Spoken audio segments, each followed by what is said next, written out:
full on Pena. And Nova's payoff. Count's gone full on Pena. And Nova's payoff is high, ball 4. Second walk. Given up by Nova. The Rays have a base runner with 1 out. And here is B.J. Upton. Well, one of the reasons that Pena is batting 7th, he's 2 for his last 38.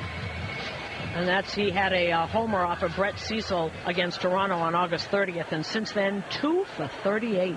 Well, that's some slump, huh? Here is Upton. He's at 236, 17 homers, 54 RBIs. Pena, not a base runner, very slow, leads off first with 1 out. Upton is a right-hand hitter and fouls back off a fastball. He and Longoria are the only right-hand hitters in Joe Maddon's lineup. We are scoreless, bottom of the second inning. Of course, anytime any reporter says to Joe Maddon, you're going to take Pena out of the lineup, and he's benched him a couple times, he said, there isn't a better first baseman on this team, and you don't want to lose his glove. Well, there's the 0-1. Fastball high on the count, 2-1. And they could have, too. They could play Dan Johnson at first and play Brad Hawpe as the DH, a left-hand hitter. For example, they have a lot of lefty hitters on this team. That'll be a 1-1 to Upton.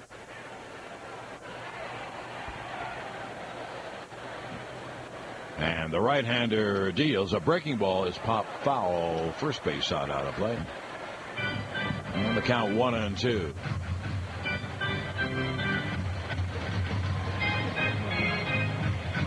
Last night's hero, he heard interviewed by Susan on the pregame. Reed Brignac is on deck.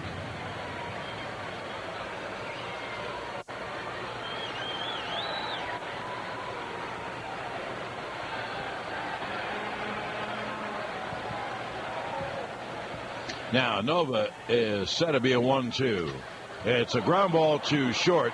Jeter throws to second for the force. The odd thing is that on that play, he had to go to second. It was a slow ground ball toward the hole. They never would have gotten up to broken bat. They never would have gotten up to at first. You can really run. But Jeter had plenty of time to get the slow-moving Pena at second. And that was just the reason, because Pena doesn't run well at all.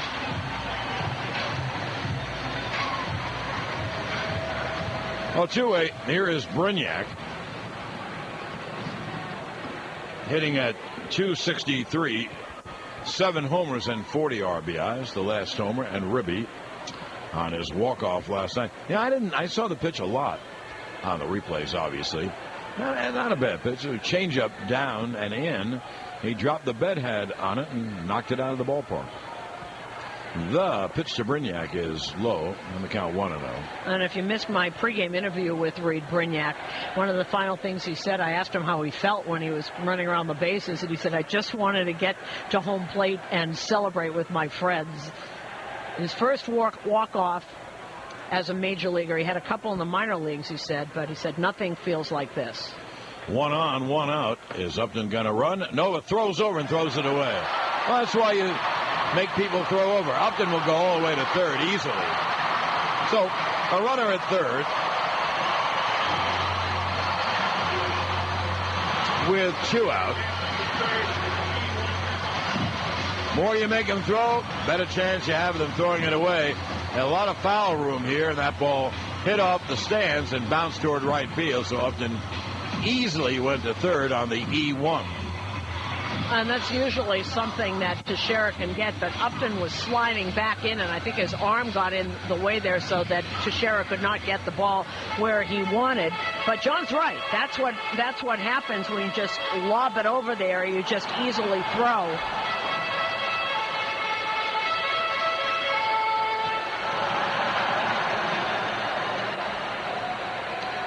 That'll be a 1-0 to the left-hand hitter. 2 outs, a runner at third. We are presently scoreless, and the Yankees have missed 2 opportunities, but that's why they've been losing. Nova deals 1-0. Codd on a missed in the count 1-1. Nova's a very unruffled guy. I went into the clubhouse, and I went into the bathroom to tie my tie, and Nova's standing there, and I said, hi. He said to me, how are you? I said, well, I'm fine. I said, more importantly, here's the 1-1. Grounded at first to Teixeira. He flips to Nova for the final out of the inning. I said, more importantly, how are you? He said, oh, I'm okay. Very unruffled. He's a cool one. No runs, no hits, one left. And now at the end of one error and one left. Now at the end of 2 innings of play, no score on the Yanks Radio Network, driven by Jeep. Hey, Yankee fans, come on out to the Yankees.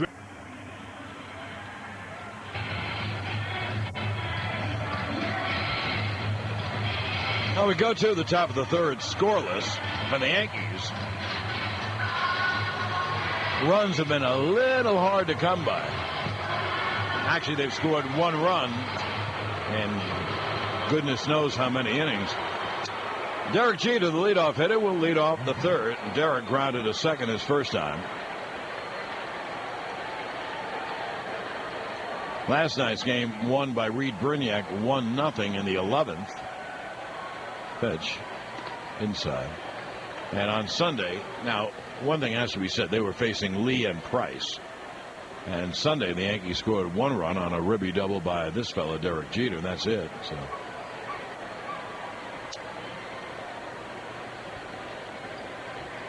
now the right-hander's 1-0 is low on the count. It's 2-0. Yankees have had chances tonight. Granderson had a 1-out double in the first. Teixeira and Rodriguez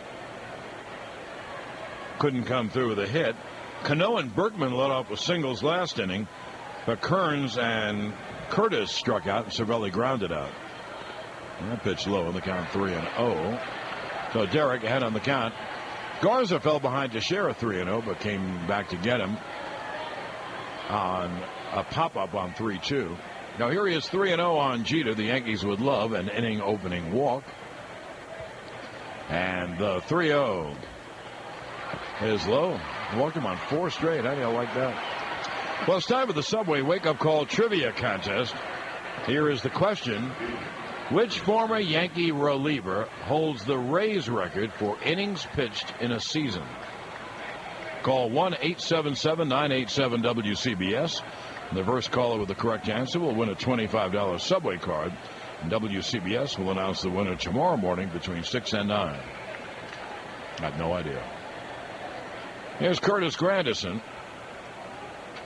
with Jeter at first and no one out. And Garza deals. There's a strike. Between innings, you know him very well. I'm sure I do, but I can't think of him. And it'll be an 0-1 to Granderson at fastball high, and the count 1-1.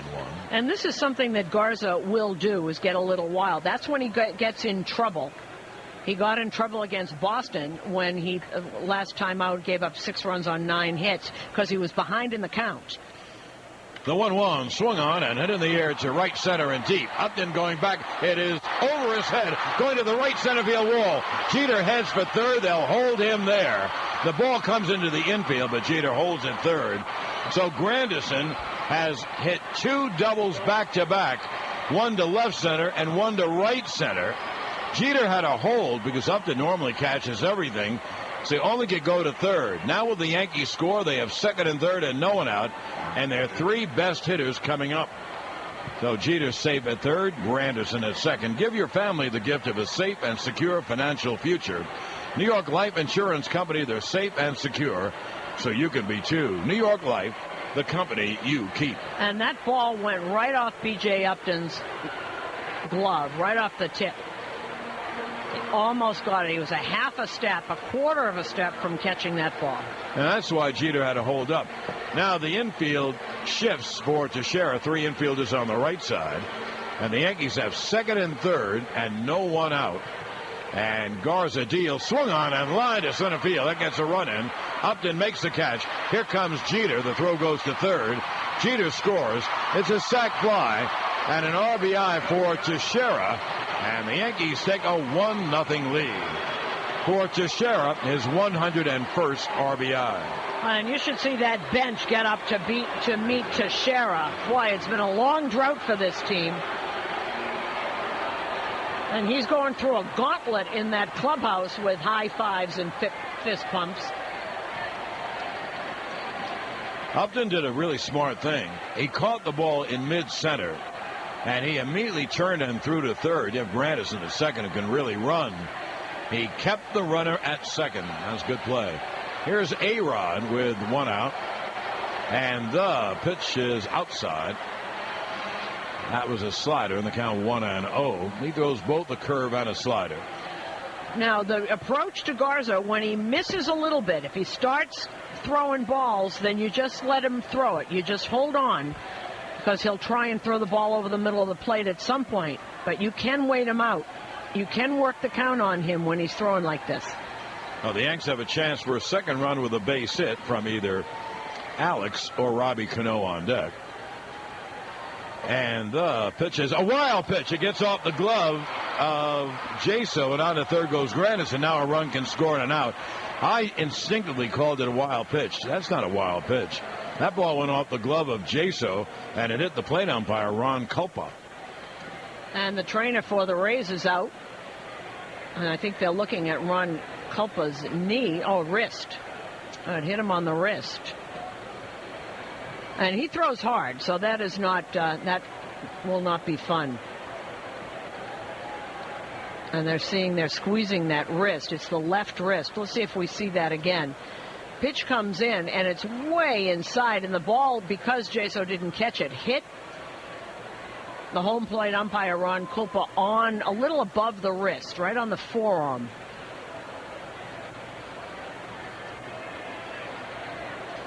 Now, they haven't called it, or at least if they have, they haven't put it up on the board. I'd call that a pass ball.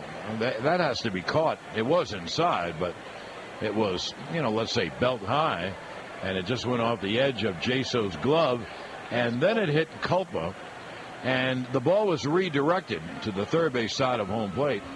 So Grandison goes to third on the pass ball. And now that helps the Yankees. Now A-Rod has a 2-0 count. And now Culpa says he's okay, and everyone goes back to, as Dizzy Dean would say, their respectable positions. And boy, is that going to be sore. I think what the trainer was just doing, he's laughing. So, and Jaso's laughing. He probably said, I'm sorry. Jaso was in because he's a hitter. He's learning how to catch, and is a lot better than he was in the minor leagues, but he's a hitter. That's why he's in there. Now, look at the Tampa defense. They're playing the middle of the infield back. They're willing to concede a run. Now, a ground ball will score a run. They don't need a fly ball. Pitch. Line like a bullet. It's a base hit down the left field line. Rolling to the left field corner. Cut off by Crawford. A-Rod has to hold at first. Crawford did a great job. However, it is a ribby single for Alex Rodriguez. Grandison scores, and the Yankees take a 2-0 lead. And he hit a bullet, and I'll tell you this, Crawford got to the line so fast, if it goes to the wall, it's a double, and he cut it off. And that was very smart hitting by Alex, because Garza was obviously shaken up a little bit, sacrifice fly, and then he hits the umpire. Whether or not Jaso didn't catch it is not the point. So that first pitch, he was going to throw a strike, so thought Alex. He threw a strike, and he hit it. Now, the Yanks have a 2-0 lead. That's A-Rod's 106th RBI, and Cano takes a strike. Robbie didn't think so. Cano lined a single to left his first time. So the Yankees have finally put some hits together, and they have a 2-0 lead. It'll be an 0-1 to Cano. And he grounds it foul outside of first. And the count 0-2. That was a really good job by Crawford. When the ball was hit, you thought it would go right into the corner, and that'd be a double. But he cut it off on the line and made a good throw in. The balls have been hit hard. Grandison's double to deep right center, and that base hit by A-Rod.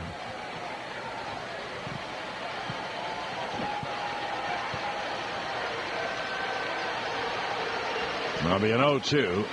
Way upstairs.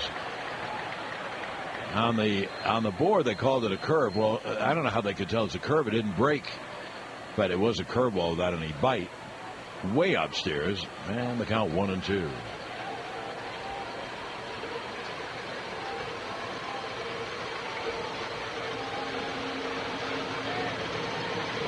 A-Rod, a very short lead. Pitch is high, overthrew the fastball, and the count 2-2. And if you've watched Tampa Bay a lot this year, here comes Jim Hickey on the run. This is Garza. This can be Garza. He can throw a no-hitter, and then he can get very, very wild. You know, one thing, and we've seen so many times, Yankees always say good hitting is contagious, not hitting is contagious. Maybe everybody relaxes a little bit because the Yankees have 2 runs and haven't had 2 runs in quite a while. And I know, John, they were facing David Price and Cliff Lee. Neither of those guys are going away when they get to the playoffs. They're going to have to face them again. You know, that's the pitching that comes with the playoffs, guys like Cliff Lee. Not everybody's going to be Cliff Lee, but playoff baseball is not the regular season. You're going to see those kinds of pitchers.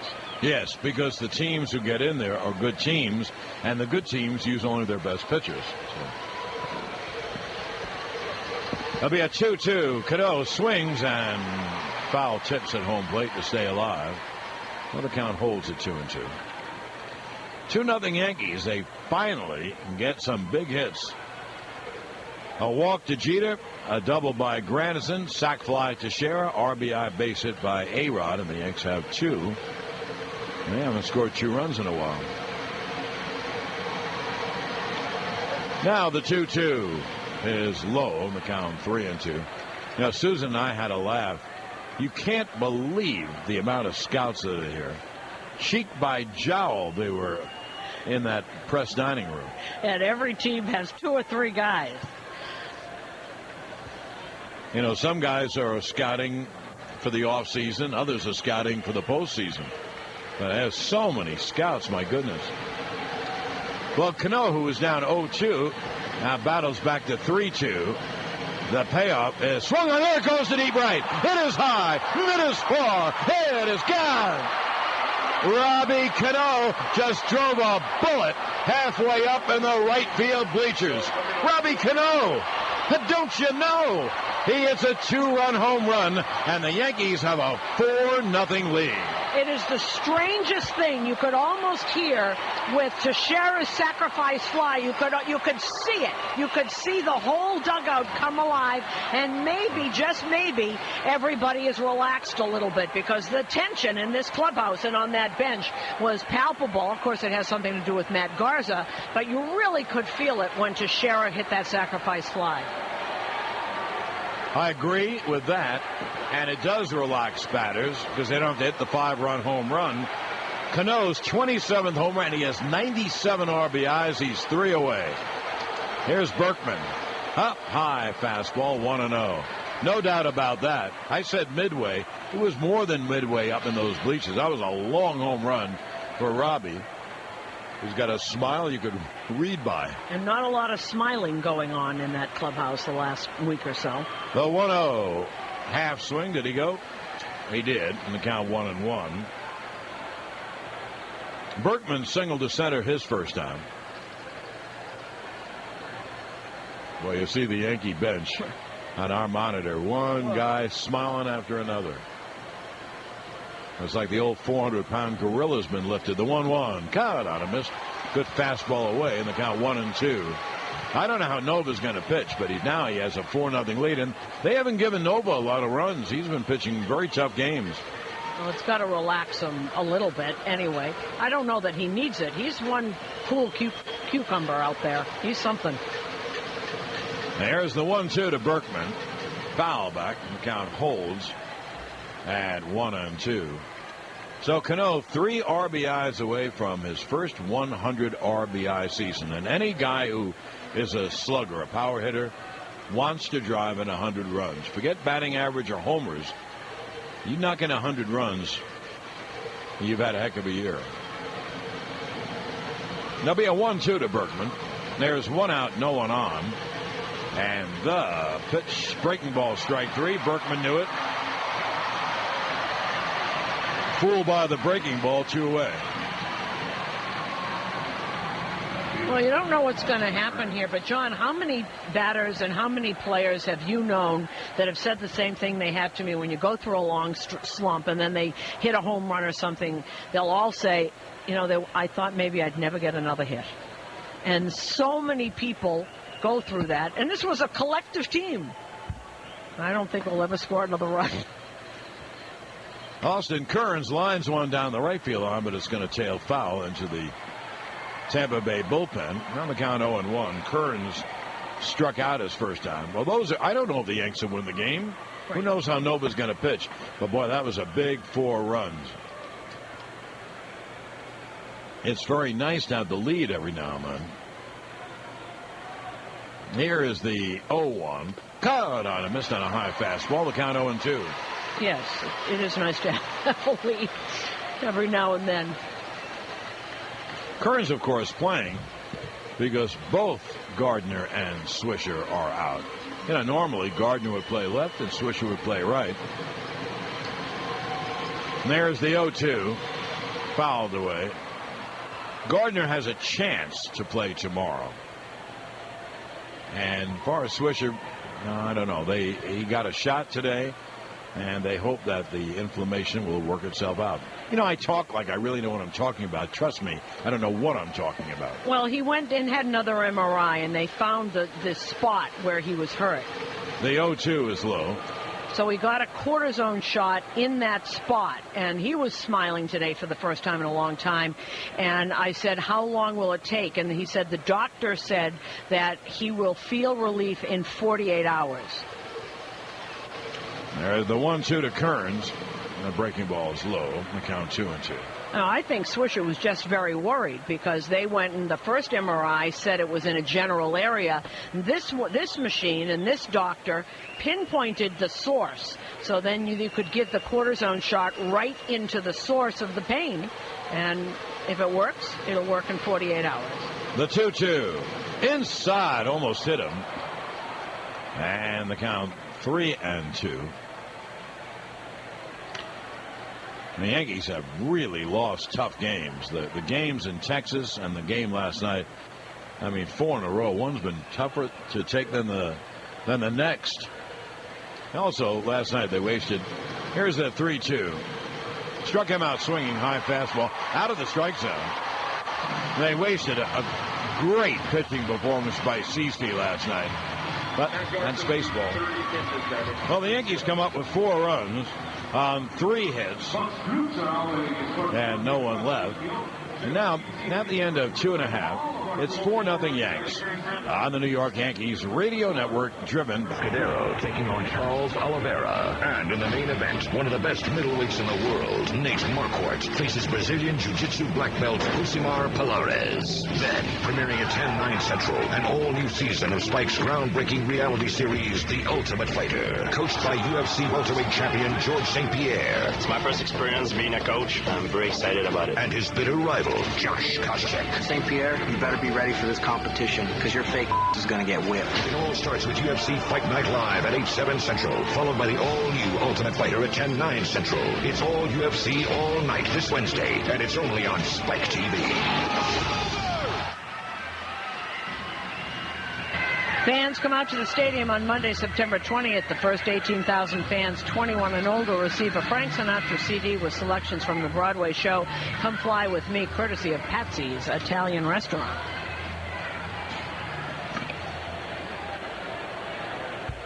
Matt Garza, by the way, threw 30 pitches that inning. And that helps the Yanks. They can exploit that. Here is John Jaso, the catcher, leading off. The leadoff hitter leading off and takes a strike. He popped to second his first time. So Nova has a 4-run lead with which to work in the bottom of the third. The 0-1 is high in the count 1-1. Let's take 10-second station ID on the New York Yankees radio network. Count on Tom Kaminsky to get you to the game. Your eye in the sky on traffic. Weekday afternoons on WCBS and WCBS FM HD3, New York. Nova just threaded the outside corner with a fastball strike, and the count 1-2 on Jaso. John Sterling, Susan Waldman back at the Trop, bottom of the third, 4-0 Yanks. And Nova's 1-2 is outside. And the count 2-2. When Austin Kearns struck out to end the top of the third, that was the 15th out, and a 15-minute call after the game could save you 15% or more on car insurance. Call 1-800-947-AUTO, 1-800-947-AUTO, or visit geico.com today. The pitch is lined to center, right at Granderson. Makes the catch, move back a couple of steps, and there's one away. Jaso, very good hitter, nice line drive, but right at Granderson. I asked Joe Madden why the catcher was batting leadoff, and he told me that his on-base percentage is almost 400, and it is. It's 390, and he gets on base, and he thought he had the best chance. When he catches, he usually bats leadoff because he gets on base. And they have not had a good leadoff hitter. They've tried a lot of people. Hasn't happened. The pitch to Zobrist is popped up right at home plate. Cervelli throws the mask away, backs out, and makes the catch in fair territory by a few steps. And there are two. Well, Susan, one thing I said at the end of the manager show, I said, if Nova pitches well, it's going to give you something to think about. And he obviously knew what I was implying. And it will give the Yankees something to think about. Yes, it absolutely will. Hopefully, and we'll get a report about Andy Pettitte as soon as we know. And if you add him, it's a different look. It's a hard-throwing right-hander who throws strikes. Now here's Carl Crawford, who fouls at third base side. All these years, you would think Crawford would be the leadoff hitter, but he doesn't like to hit leadoff. I have no idea why. I don't know what the difference is batting first or second, but so they usually bat him second. Now this year they're batting him third. The 0-1 is inside. So they want Jaso or anyone with a great on-base percentage to get on base in front of Crawford and Longoria. That's simple. That'll be a 1-1. Crawford, a left-hand hitter. He singled to right his first time. And the pitch is grounded to second. Cano fields and throws in the same motion in time. Isn't that something? I'd like to run like Carl Crawford. Cano got the ball and threw in the same motion, and they beat him by about a half a step. 3 up, 3 down at the end of 3. 4-0 Yanks on the New York Yankees radio network, driven by Jeep. Is coming live. Stay tuned for all the highlights, plus the turning point in Susan's Clubhouse Report, only on WCBS 880.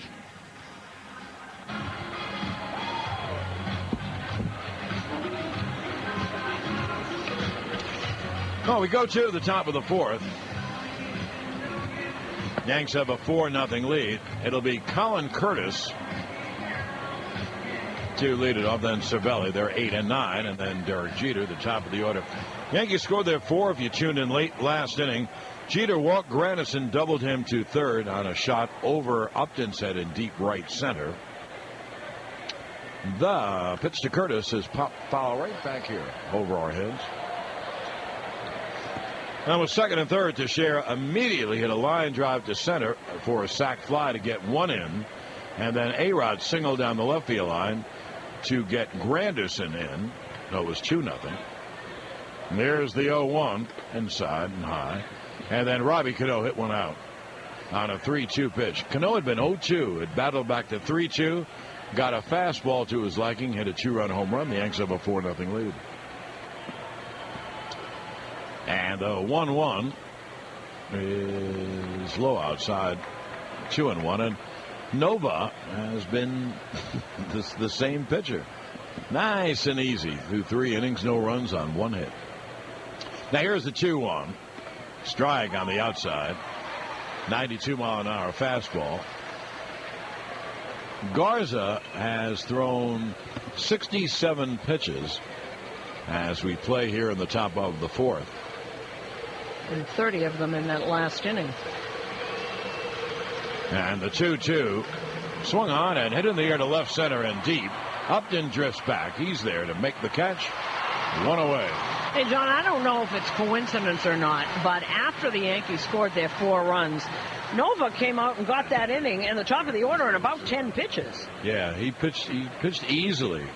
You know, he had a couple of problems at the beginning. Look, he's going to have men on base, and he's going to give up runs. And that's Superman. He's just a very good pitcher. He is supernova. Yes, he is. But as soon as the Yankees got that run, maybe he relaxed a little bit. Now here's Cervelli with 1 out and no one on.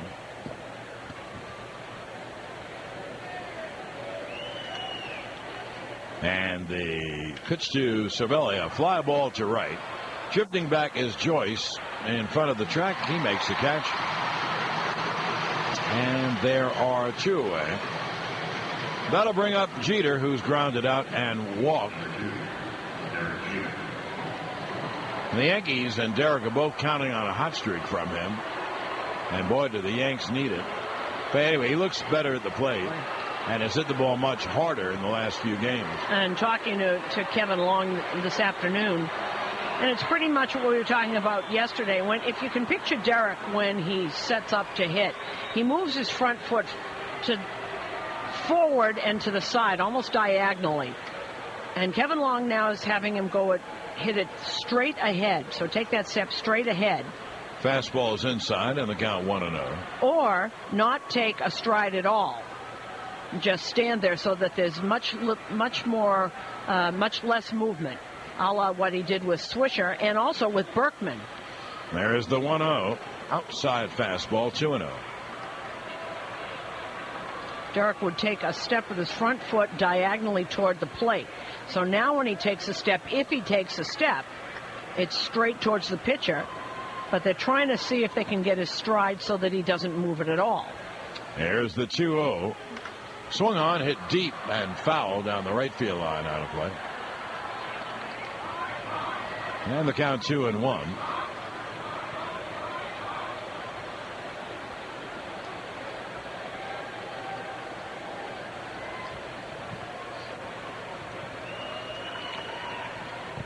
Two outs, no one on. Top of the 4th. Here's the 2-1 inside, and the count 3-1 with Granderson on deck.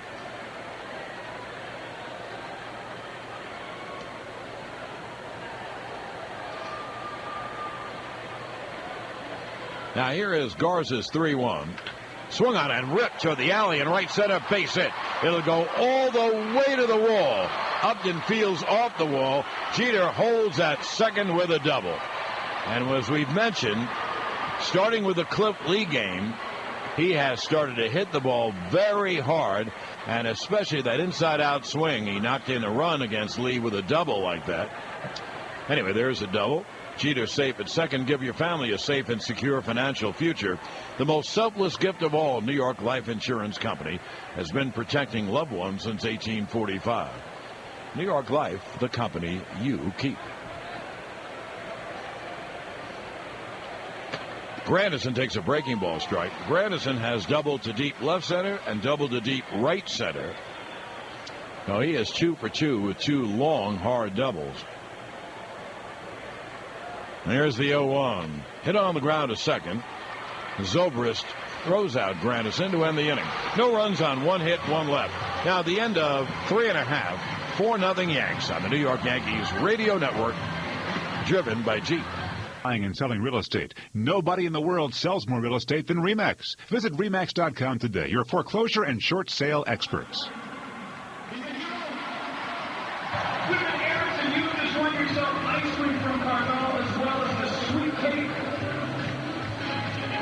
Now we go to the bottom of the 4th inning.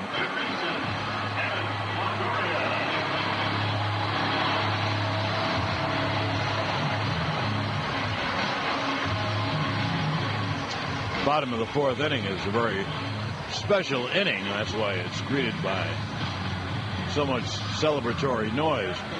Head to Wendy's today and enjoy 2 great treats for just 99 cents each. Try Wendy's spicy chicken nuggets made with all white meat chicken, or get a cool, creamy, small Frosty. You know when it's real. Longoria, it's a high fly on the first pitch to deep right center. Granderson moving over. He's there to make the catch. 1 pitch, 1 out. And the scoreboard update sponsored by Geico. 15 minutes could save you 15% or more on car insurance. Call Geico at 1-800-947-AUTO or visit us at geico.com. Baltimore scored 1 in the bottom of the 4th. They lead Toronto 1-0 there at Camden Yards. Cleveland on a Shelley Duncan homer, his 9th of the year, has taken a 2-1 lead over the Angels, top of the 6th in Cleveland. Here's left-hand hitting Matt Joyce. He takes a fastball high. Detroit and Texas just underway. They're in Arlington. Jeremy Bonderman and Derek Holland. Oakland and Kansas City just started. Gio Gonzalez against Zach Greinke. Now here's Nova's 1-0. There's a fastball strike. That was 91, and the count 1-1. And the big showdown in Chicago. Twins did not score in the top of the first. White Sox coming to bat. Francisco Liriano against John Danks. Now here's the 1-1. Con out of missed. And as the change, Nova has a pretty good change. And the count 1-2. And Boston and Seattle at 10. Daisuke against Luke French. Arizona and Cincinnati. Arizona leads 2-0, top of the 5th in Cincy. Fastball up in the count 2-2. Washington now leads Atlanta 4-0. Homer by Adam Dunn and 1 in the 4th by Livan Hernandez, who is pitching. Jair Jurgens is pitching for Atlanta. The 2-2, a breaking ball low. Did he go? Yes. Joyce runs toward first. The ball was dropped. Cervelli throws to first. The 2-3 put out. And they're 2-away. Hey, let me tell you about Nova. It's not like Keith Jackson. Let me tell you about. He has given up 1 hit, and that was a bouncing ground ball by Crawford. Just happened to be in the right spot. So, what more can a guy do but get guys out? I mean, he's been great. Mets beating up on the Pirates 9-0, top of the 5th at Citi Field. Carlos Beltran, his 4th home run. Nick Evans, his 1st. The pitch is popped up by Dan Johnson to shallow right center. Cano out. Cano makes the catch. And Susan will finish the scoreboard in the top of the 5th. I think he threw maybe 5 pitches that inning. 1, 2, 3 they go at the end of 4-0 Yanks on the New York Yankees radio network, driven by your future, your network, Fox Business. Hello, there's Alex Rodriguez. You're tuned to the world champion Yankees, America's #1 all-news radio station, WCBS 880. Well, we go to the 5th. Let's take 10-second station ID on the New York Yankees radio network. Covered. John Sterling, Susan Wallman back at Tropicana. Yanks have a 4-0 lead, all 4 in the 3rd. Here's a guy who drove in the first of the runs, Mark Teixeira. And Garza deals strike on the outside corner. Garza has thrown 77 pitches. By the wonderment of this wonderful thing called texting. There's the 0-1 to a man who texts a lot. Yeah. We immediately have the results from Altoona. Andy Pettit's final line. 5 innings, 2 runs, 6 hits, 1 walk, 4 strikeouts, 1 home run. That was a leadoff homer to Eastern League All-Star Chase Darno, but then got everybody else. So now all we need is to see if he feels okay. Yeah, if he feels okay tomorrow, and he'll probably start in Baltimore on Sunday. It was a breaking ball that was in the dirt to Teixeira. So thank you, Mike. So the count 1-2. Thank you, Mike. We have spies everywhere. We have reporters at Altoona, every place. There's the 1-2. Swung on and popped him up in the infield, third base side. Jaso, foul territory, makes the catch. The catcher halfway up the third base line, and there's 1 away. I'm very surprised that reporter Steve didn't beat him to it, but thank you, reporter Mike. Milwaukee and Houston. Milwaukee leads Houston 1-0, bottom of the 1st. Just underway, the Cubs at St. Louis, San Diego and Colorado, and the Dodgers in San Francisco later on.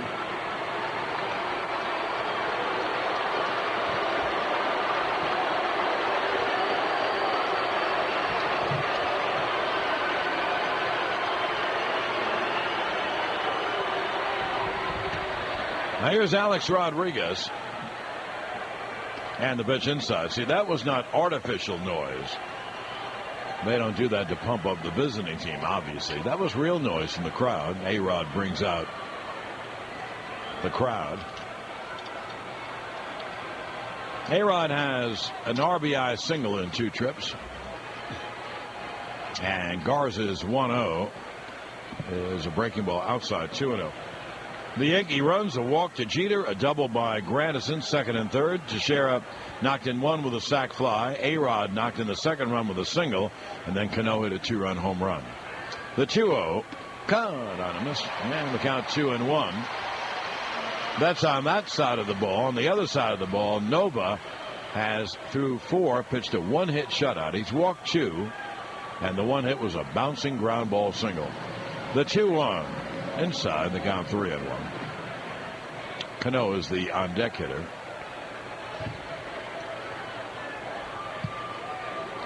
When Pettit comes back, let's say it is Sunday. Let's say he feels fine and he will pitch in Baltimore Sunday.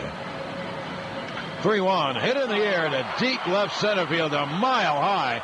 Upton going back on the track at the wall. She's gone. A-Rod hit one a mile high and out in deep left center. An A-bomb from A-Rod. And the Yankees take a 5-0 lead. 3-1 count, 23rd homer of the year, 106 RBI.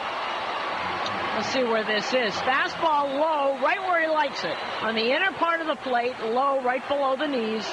This just went and got it. You know, usually I can tell it. With A-Rod, it would be a home run. You couldn't tell the ball was hit so high.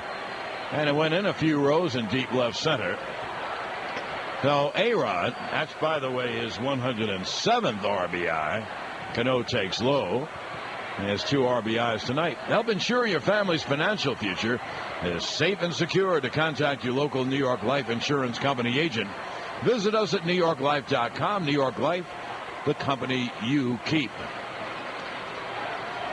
Now, the Yanks have it, you know, Susan and I talked about it, and here's the 1-0. Cano takes high. Now, we couldn't remember another home run since Swisher's home run, and I think Cano and A-Rod, I think that's the first home runs they've hit in a week. A full week from Wednesday afternoon to Tuesday night. That'll be a 2-0 to Cano. And the pitch high goes back to the screen. For A-Rod, he has 23 homers and 107 RBIs.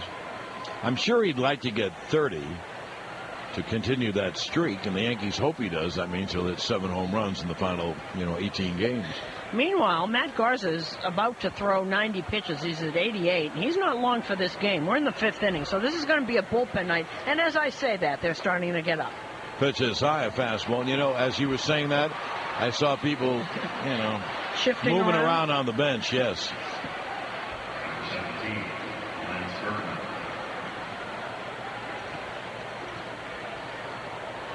That's a second walk given up by Garza.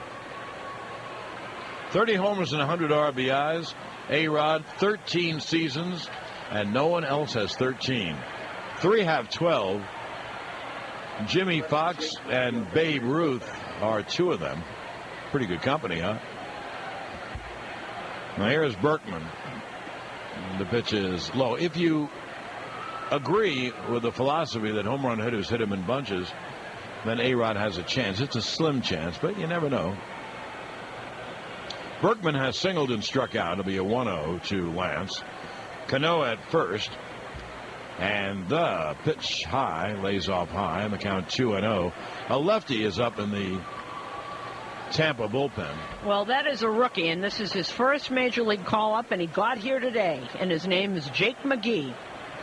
And he's been at AAA, and he's got some numbers, boy. The 2-0 is a breaking ball strike, and the count 2-1. He's been with Durham since August 7th. He was 1-1 with a .52 ERA. Listen to these numbers. You'll love this, John. 3 walks, 27 strikeouts. Think that's a good ratio? I was reading that in the morning newspaper today. They're going to add a left-hander pitch. Berkman hits a pop foul off third. Longoria is there. He makes the catch. And there are 2 away. So McGee just got here.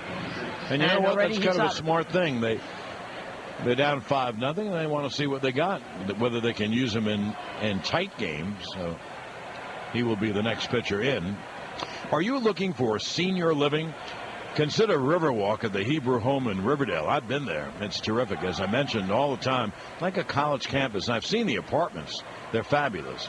You'll love the senior lifestyle. Call 800-56-SENIOR or visit HebrewHome.org. Kearns takes a strike.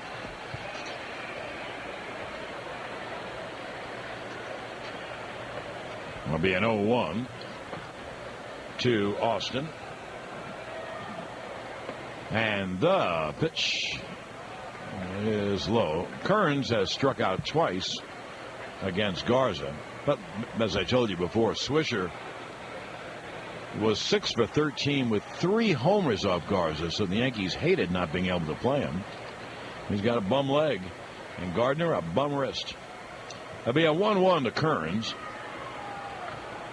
And the right-hander deals. Line like a bullet. Base hit center field.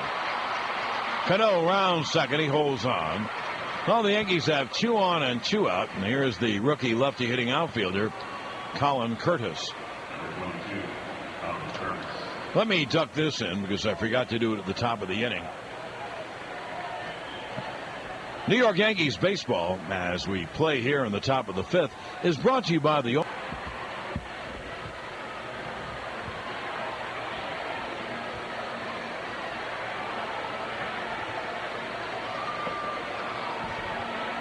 Now here's Mr. Curtis with 2 on and 2 out. Grandison at second and Kearns at first. And here is Joe Madden, and we're going to get our first look at Jake McGee. And we might be taking our last look at Curtis. Let's see if the Yankees send up a right-hand hitter. And that call to the bullpen is really debut of 23-year-old Jake McGee. And the reason I know about him is because Randy Choate told me about it, because Randy Choate has been pitching every day. And he said they're going to get me they're going to get some help up here. A kid from AAA who's been tearing up AAA from the left side. He's been with Durham since August 7th. He was 1-1 with a .52 ERA, 17 innings, 1 run, 9 hits, 3 walks, and 27 strikeouts. Batters hitting 148 off him. Well, the Yankees decide not to send up a right-hand hitter. I have a bunch of reasons, and I'll give you some of them that I can think of. So lefty to lefty with 2 on and 2 out, McGee will face Colin Curtis. If Durham plays Scranton, they probably met before. The pitch fastball outside, the count 1-0. See, they could send up Timms, but they don't want to play Timms in the outfield. They have a lead. So they could send up Timms and then put Golson in the outfield, and they're in good shape. But just in case something happens in the game, you may want to save Timms for later on. That's what I figure. The 1-0 is outside. Notice if this is the 8th and 9th inning, I think you'd see them send up Timms, then put Golson in right field. So the count 2-0 on Curtis. A right-hand hitter's up next, and that's Cervelli. And, of course, Joe Girardi might have gone over to Curtis and said, do you know this guy? And he said, oh, yeah, I know him. I've hit off him. The 2-0 is outside, and the count 3-0. And you know he's got to be nervous. That fastball was at 90. With everybody here looking at Jake McGee for the first time. So it'll be a 3-0 to Curtis, and the pitch is high, ball 4. So they didn't need to send up a pinch hitter, did they? Now the Yankees have the bases loaded 2 out. Let's face it, they can blow the game wide open with a base hit. They have a 5-0 lead, and a base hit would probably make it 7-0. And if you lose a 7-0 lead, then you deserve to lose. So let's see if Cervelli can come through.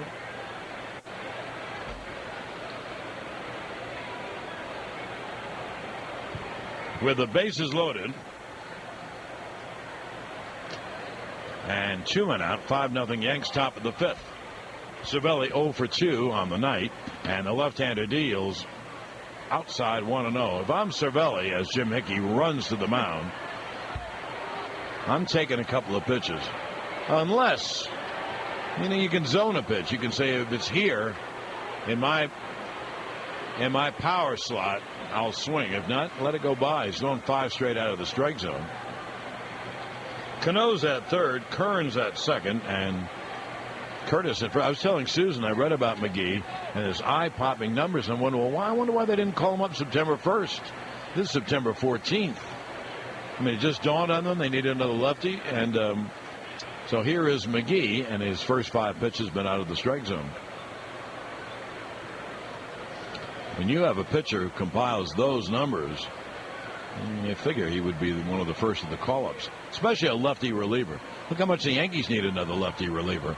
Here's the 1-0. It's high, 2-0. Well, they went through a whole stretch where they weren't hitting a lick, so they were bringing up hitters. And then they had to bring up Hellickson and people like that who could help their starters, because Neiman and Wade Davis were on the DL and they were having problems. The 2-0. There's a strike. And the count 2-1. Of course, when you bring people up, you know, they have to get meal money and all, and some teams, and then it advances them on the way to free agency. It'd be a 2-1 to Cervelli, and the pitch low, 3-1. And if you don't think that doesn't happen, you're wrong. It does happen. Well, anyway, bases loaded, 2 out. It'll be a 3-1 to Cervelli. He should be swinging, but only if it's something he can really hit, really drive. If not, if there's a question, take the pitch. He's bound to throw another ball that would force in a run. It'll be a 3-1. Low ball 4. It forces in a run. He has thrown 8 of 9 out of the strike zone. Cano hits home plate, and the Yankees have a 6-0 lead. Gives Cervelli an RBI. That's his 35th. And here's Derek Jeter. And already, as soon as that last ball crossed the plate, Lance Cormier got up.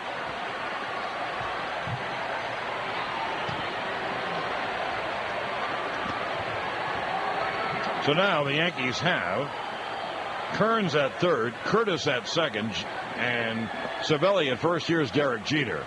Pitch. There's a strike. And the count 1-0. 0-1, excuse me. Jeter has grounded out, walked, and ripped a double to right center field. Bases loaded, 2 out. 2 in. The Yanks have a 6-0 lead, top of the 5th. And the lefty deals outside fastball. His fastball does move 91, but it really moved. But his problem is that he has maybe too much juice on it, and it moved out of the strike zone. No, the count 1-1 on Jeter. I'm sure there's extra adrenaline. 23 years old, your first major league game. It's Yankees. There's the 1-1. Strike on the inside corner. The count 1-2.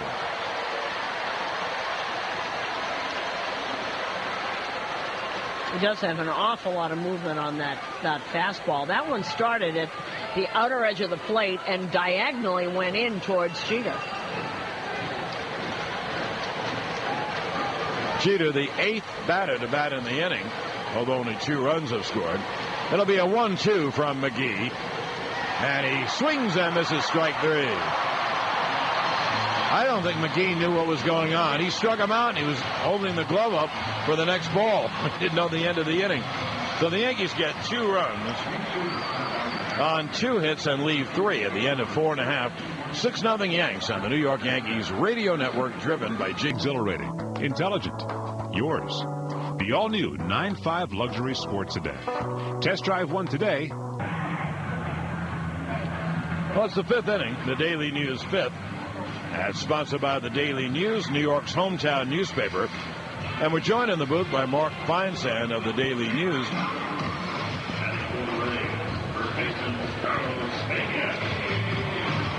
And as we go to the bottom of the 5th, the Yankees have a 6-0 lead. So, Mark, let's begin. I don't know what Susan has in mind, but I want to talk about 2 pitchers. Let's begin here. The Yankees have lost 7 out of 8. They're out of first place. And a rookie in his 5th start is pitching brilliantly again. What do you make of Ivan Nova, and what do you think the Yankees make of him? You know, Joe Girardi said before tonight's game that this was obviously going to be Nova's biggest test yet through his brief major league career. Here's Pena to lead off, and he hits a high drive to center. Granderson going back on the track at the wall. It's gone.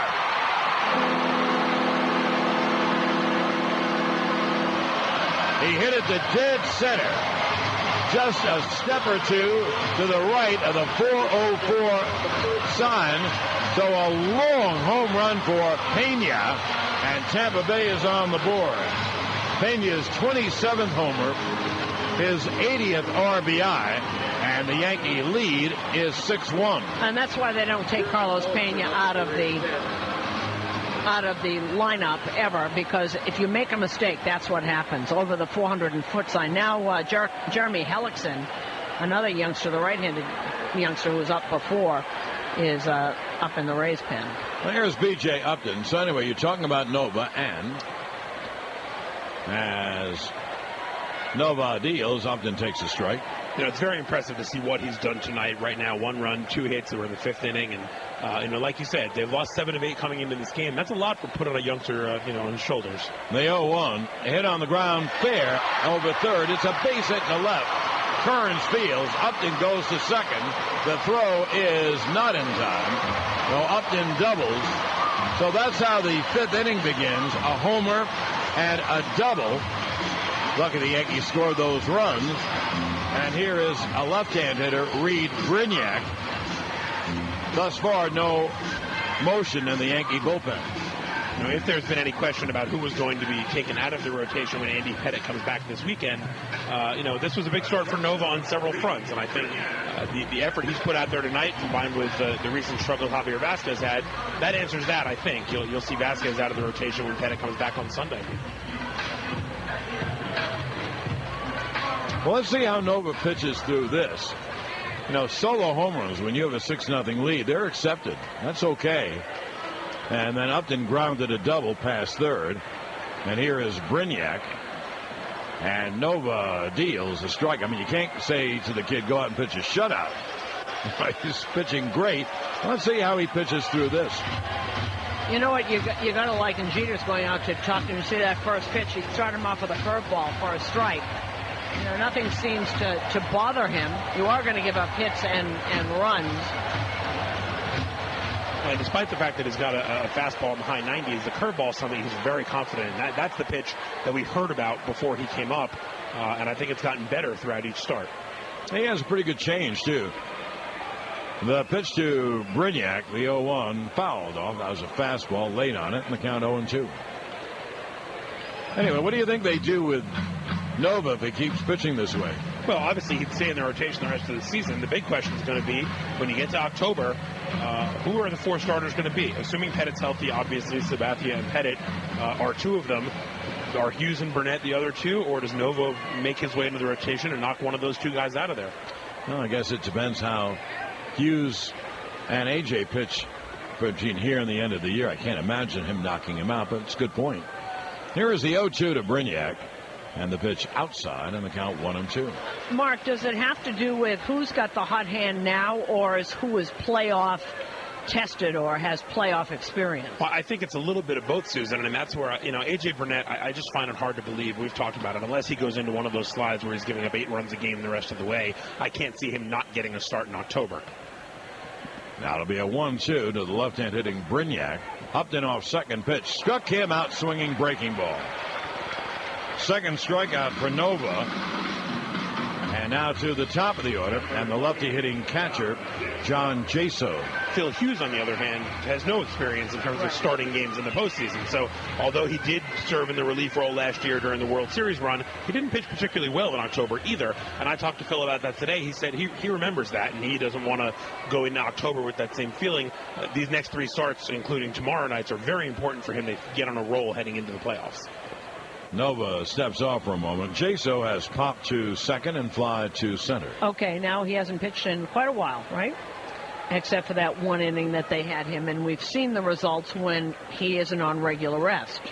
Fastball high, 1-0. What do they really expect for him? I know they had the 1 inning to keep him fresh, and then he told me he had 2 more bullpens. He treated that relief outing like a start, essentially, since it was on the day he would have pitched. He basically treated it like it was a start. He did the relief outing on Friday night, skipped the day, did a bullpen side session after that, and he says he's ready to go. The 1-0 lays off a breaking ball. The count 2-0 to the lefty hitting Jaso. Upton at second with one out, a run in on the home run by Pena. The Yankees have a 6-1 lead. It's hard to know what to expect from Phil Hughes tomorrow night because of a couple things. One, we've seen him not be so sharp coming back off the long rest. Number two, he's already 10 innings over the highest he's ever been in his career at any level. The 2-0, there's a strike, and the count 2-1. He says his arm feels good, the innings are not bothering him, and he feels fresh. His problems have been command when he's been knocked around, and so he's he's worked on a few mechanical things. He's hoping to go out there tomorrow and have the command that we saw from him in the first half. You know what you've said, you've done it in different ways. First of all, here is the 2-1 to Jaso. Line, there's a base hit center field. Upton will score easily. Jaso holds it first. It's a base hit and an RBI for John Jaso. And Tampa Bay now trails 6-2. And here is Ben Zobrist. What you've said as Dave Island goes out to the mound is that the Yankees have an alternative. Basically you're going to start Sabathia, Pettit, Burnett, and Hughes. Well, Nova gives them an alternate. Or if someone gets injured or hurts their back, remember what happened to David Wells in the World Series. And so that gives them a starting pitcher. Yeah, it's interesting. The Yankees are going to have a bunch of different long man type options in their bullpen. Obviously, we know about Rivera and Wood and Robertson and Chamberlain and Logan as the main sort of setup guys, the 7th, 8th, 9th inning guys. But between Vasquez and Nova and Godin and Mitre, you've got a lot of those long type relievers. Obviously, Nova is pitching the best out of all of them. Vasquez has proven to be a good long man. The 2 times he came in the long man role, he pitched very well. So I would expect him to fill that role for the rest of the season. I would agree. For Jaso, his 44th RBI. No, it's a 6-2 ball game, and here's Ben Zobrist, who has flied out and popped up, a switch hitter batting left, and the pitch, a breaking ball strike. This is where it really hurts that the Yankees don't have 2 lefties in their bullpen. They have 1 lefty. David Robertson is up right now. But if you had a lefty who could pitch 2 innings, boy, you got to pitch him against this team. They're all left-handed.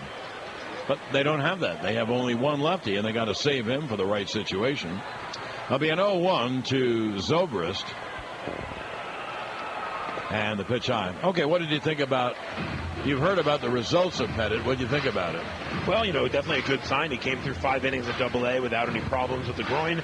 I think the injury is no longer an issue for him. It's a matter of building up that stamina and being sharp. He told reporters after his outing he's ready to go. He's expecting to start Sunday in Baltimore. He said he'd probably give the Yankees about 80 pitches, so the Yankees would be happy probably to get 5-6 innings out of that. That'll be a 1-1 to Zobrist. And the pitch is grounded foul outside of first. So the count 1-2. So that rotation in Baltimore would be AJ, CC, and Pettit. That's what it would seem to be. Joe Girardi still very hush-hush on his plans. Said he did not have anything to announce today. Didn't sound like he was necessarily going to announce it tomorrow. I would expect he'd announce AJ and CC tomorrow.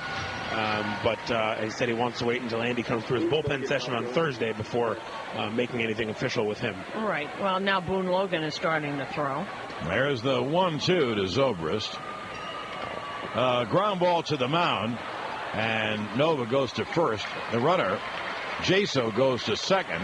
It was a high Baltimore chop off the plate, so he couldn't make the throw to second. So 2 outs and a runner in scoring position, and here is Carl Crawford with the Yankees holding a 6-2 lead. Now, Mark, what did you make of yesterday? I know you and I talked before about David Robertson, and last year you reminded me that he had a little shoulder problem right around this time of year. What did you make of Jabba not being available yesterday? Well, we asked Joe about that today. Jabba had only pitched, I think 4 innings in the last 2 weeks or so, and so being unavailable last night for an extra day of rest seemed peculiar. Girardi told us today that Jabba had warmed up and was fully hot on Saturday, which he treats basically as an appearance. The pitch to Crawford is outside, 1-0. 10-second station ID on the New York Yankees radio network. When the game ends at night, your radio will be set to New York's #1 choice for radio news in the morning. Stay with WCBS and WCBS-FM HD3, New York. It'll be a 1-0 to Crawford. Jaso leads off second, 2 out. Pitch is outside, and the count 2-0 on Crawford. So Jabba, if you count Saturday as an appearance, which in Joe Girardi's mind he does when a guy is warmed up and ready to come into the game, he would have pitched 3 times in 4 days, and when that happens, they give them 2 days off. That's Joe's rule. That's what he tries to follow, and he said right now you need to keep your bullpen fresh for October or it's going to be a short month. It'll be a 2-0. Crawford makes a fastball high in the count 3-0. A right-hand hitter, although the best hitter on the team, Evan Longoria, is on deck. I don't necessarily buy into all that. I think when you look at it, a game like that, a situation like that, you throw Jabba out there to finish the 10th inning after Logan gets the first out. Right. And you extend the game a little more there. Obviously, they got to the 11th, but Godin and Mitre aren't the guys you want there. There's the 3-0. There's a strike. You know, on that score, I said this on the air, so I've already given my opinion. Posada should be catching tonight. I mean, I don't know how you get away from that. I mean, he's a star and a great hitter and a switch hitter and has caught so many World Series. He can catch a game in Tampa. So that's what I think. I think he should be playing. It'll be a 3-1 to Crawford. Jaso off second, and the pitch is inside, ball 4. 2-on-2 out for Longoria. What are your thoughts about that? You know, John, I think this is where the bulky lead over Chicago and Boston comes into play. Both the Yankees and Rays talk the right talk about wanting to win the American League East and wanting home field, but at the end of the day, both these teams know that they are in the postseason, barring a huge collapse, and they're going to do what they need to do to rest their guys, keep them fresh, and be ready, even if it means going in as the wild card team. If there was no wild card, or if the wild card teams behind them were a lot closer, I think you'd see a little more urgency out of both sides. Oh, that's a good answer. Here's Longoria, 2-on-2 out. Pitch, breaking ball, strike. He goes to the curveball and nails on the outside corner in the count 0-1. Now it'll be an 0-1 to Longoria with 2 on and 2 out. This is a big batter in the game. The Yankees right now have a quasi-comfortable 6-2 lead. And it'll be an 0-1 to Longoria, and the pitch is line. There's a base hit center field. Scoring is Jaso. Crawford holds at second. A base hit and an RBI for Longoria. And now here comes the tying run to the plate, Matt Joyce. And it could be that you'll see Boone Logan right here. The next 3 hitters are all lefties because they have righty hitters on the bench. No one has come out of the Yankee dugout, but the Rays have scored 3 runs, and they have 2 runners on. Longoria gets his 99th RBI with that base hit, and it's now a 6-3 ball game. You know, John, I always think back to that 1993 season where the Giants and the Braves had 103 and 104 wins and down the stretch. Imagine if the Yankees and Rays were playing for one spot with the 2 best records in baseball. I think you'd see both teams approach these games a little differently. I'm with you, Mark. I really am. I think if they really cared about first place, whatever, Robertson and Jabba would have been in yesterday. Posada would be playing today, and Nova would be out of the game right now. So they leave Nova in, which actually surprises me very much. And here's Joyce, who can tie the game. Pitch is outside, and the count 1-0. And Matt Joyce isn't a big name, but he's hit some big home runs for this team this year. He's a guy with power who can put one out.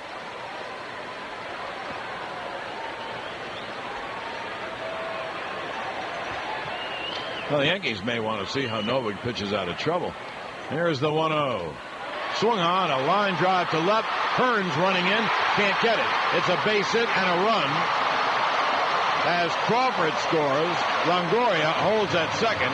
It's a base hit and an RBI. That'll be all for Nova, and the Yankee lead is now 6-4. And here comes Joe Girardi, and stayed as long as he could. And this call to the bullpen is sponsored by...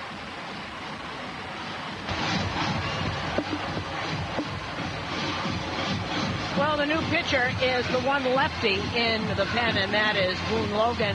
And I'm with you guys. I think Joe Girardi was trying to see if Nova could get out of this situation. Didn't want to take him out. Wanted to get him through that 5th inning if he could, because if he really was trigger happy, any other reason, as soon as he walked Carl Crawford, I think they would have taken him out. That's my feeling. Absolutely. Now David Robertson is up in the pen.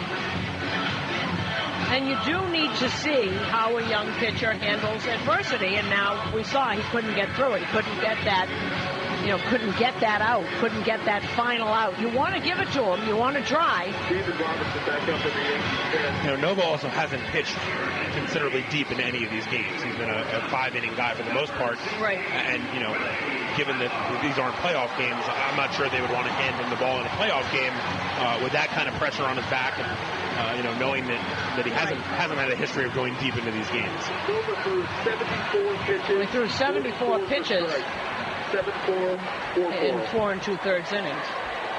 Now, Willie Ibar will come up and pinch hit. Righty-lefty switch for Dan Johnson. So Ibar will stay in the game as a DH. He DH'd last night. He's the go-ahead run. The tying runs are on base. Longoria at second. And Joyce at first.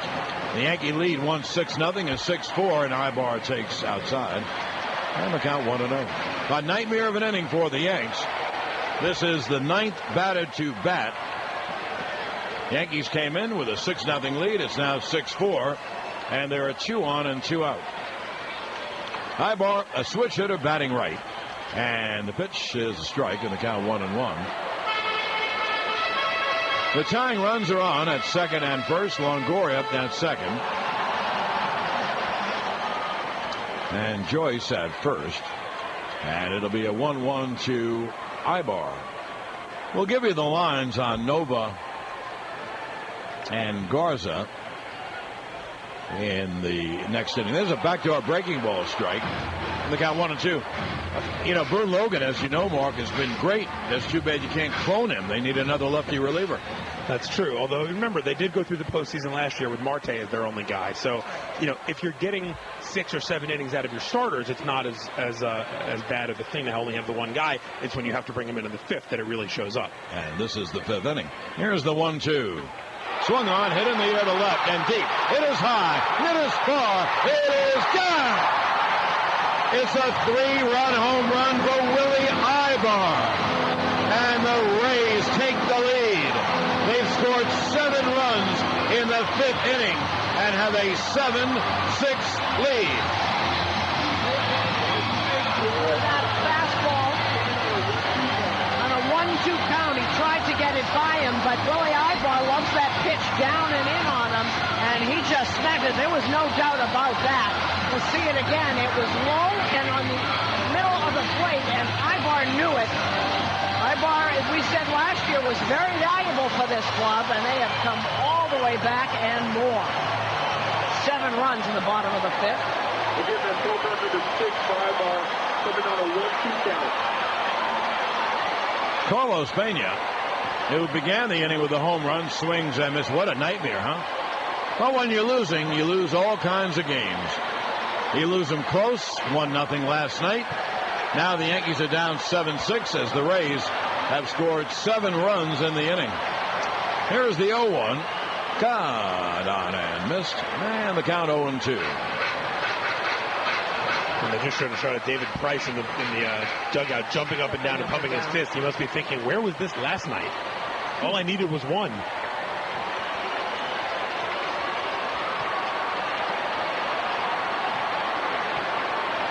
That'll be an 0-2 to Pena.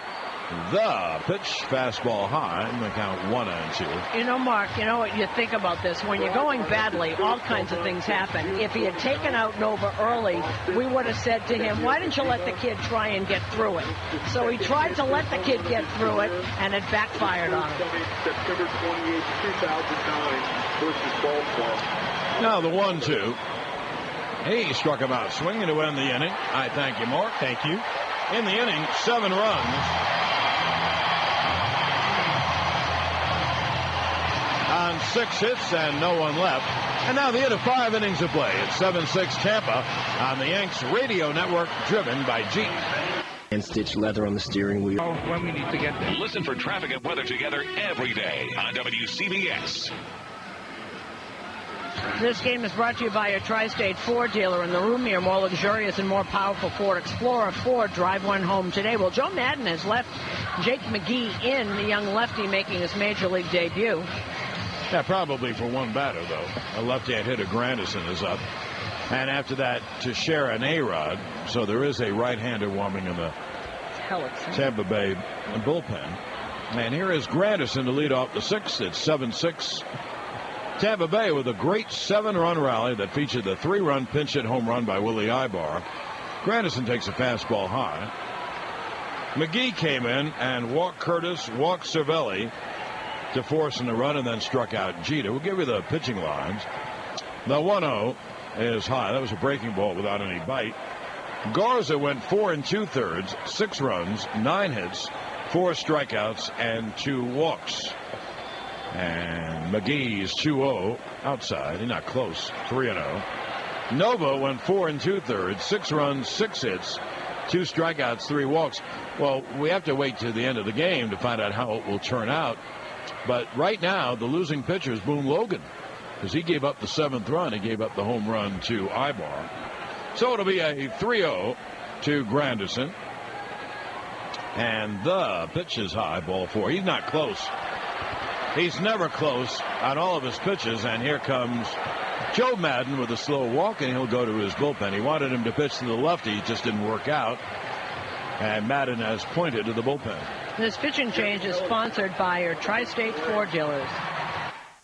Here's a bone health tip from Sally Field. It helps to eat plenty of calcium-rich foods like yogurt, spinach, or cheese. But you need more than calcium. Sporting News minor league pitcher of the year and the International League's most valuable pitcher at AAA in Durham. He was 12-3. What he's done here, 4 starts over 2 stints in August. He went 3-0 with a 2.05 ERA. There's a but here. Since he's gone back into the bullpen, he's made 2 relief appearances, 3 1/3 innings, 9 hits, 5 runs, 2 walks, and a home run. And he faces Mark Teixeira. Grandison the tying run at first, no one out, top of the 6th. The pitch, strike fastball outside corner. Teixeira has popped out, hit a sac fly, and popped out. Well, he's 0 for 2. The shift is on. 3 infielders on the right side, but no one out on the artificial turf in the outfield because they have to try to get the double play if they can. And the pitch is low in the count, 1-1. How about the Yankees blowing a 6-0 lead? Whoa! They had a 6-0 lead going to the bottom of the 5th, and they gave up 7 runs. That's not very first place like. Either is 7 out of 8 losses. Let's see if the Yanks can come back. It'll be a 1-1 to Teixeira. And the right-hander deals line like a bullet. Base hit, right center field. Grandison rounds second and holds on. So there is 2 on and no one out. And that'll bring up A-Rod. The next 3 hitters are Alex, Robbie Cano, and Lance Berkman. Well, the Yankees have 2 on and no one out. And we just told you the difference in Hellickson's numbers when he was a starter and coming out of the bullpen. I don't know what the difference is, but he has not made this adjustment, and now the Rays have just gotten somebody else up. Another right hand. Oh, they only have one other left-hander. They're saving him, Randy Choate. 2 on, no one out in the 6th. And Hellickson now deals, and A-Rod takes outside. That's the veteran Chad Qualls warming up in the bullpen. Grandison the tying run. He's at second. Teixeira the go-ahead run. He's at first. A-Rod is flat out, singled in a run, and homer to left center.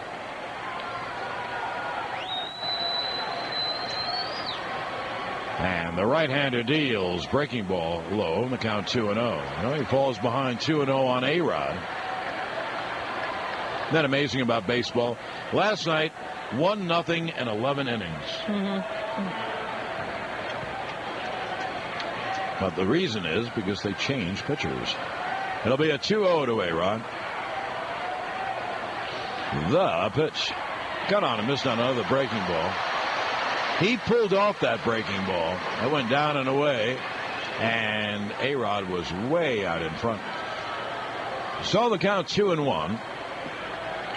Grandison, the tying run at second, and Teixeira, the go-ahead run at first. No one out, top of the sixth, and the Rays with a 7-6 lead. Pitch is strike, and the count 2-2. And he keeps throwing that changeup. His changeup was voted the best changeup in the minor leagues. So fastball change. He's not throwing overly hard. He's that fastball's 90-91. That's all.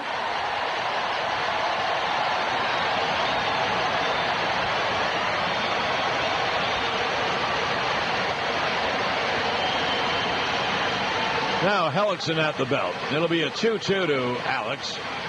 The pitch swung on and grounded to short. Feeds second. There's one. On to first. Not in time. Pena made a sprawling catch, or else the game would have been tied. That ball was thrown up the first base line. So the Yankees have first and third on the 6-4 force out.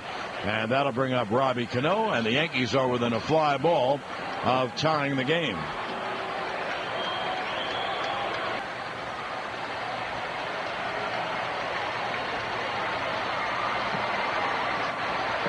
The right-hander Hellickson at the belt, and the pitch is lined foul outside of first down the right field line.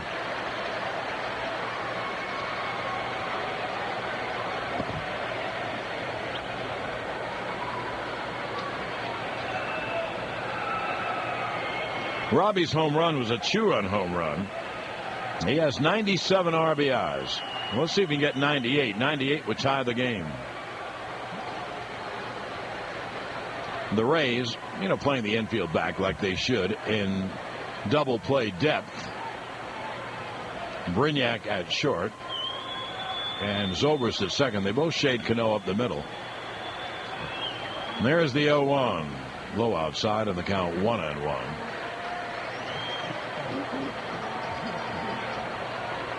Yankee bullpen is going. That's David Robertson. Lance Berkman, another left-hand hitter, is the on-deck hitter.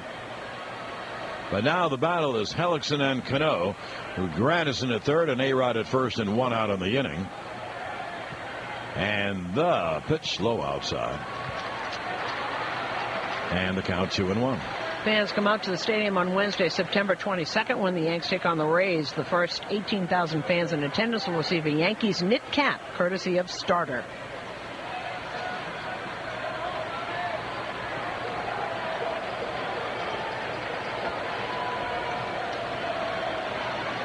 It'll be a 2-1 to Robbie. Pitch is outside, the count 3-1. So one more bad one, they'll be loaded up for Berkman.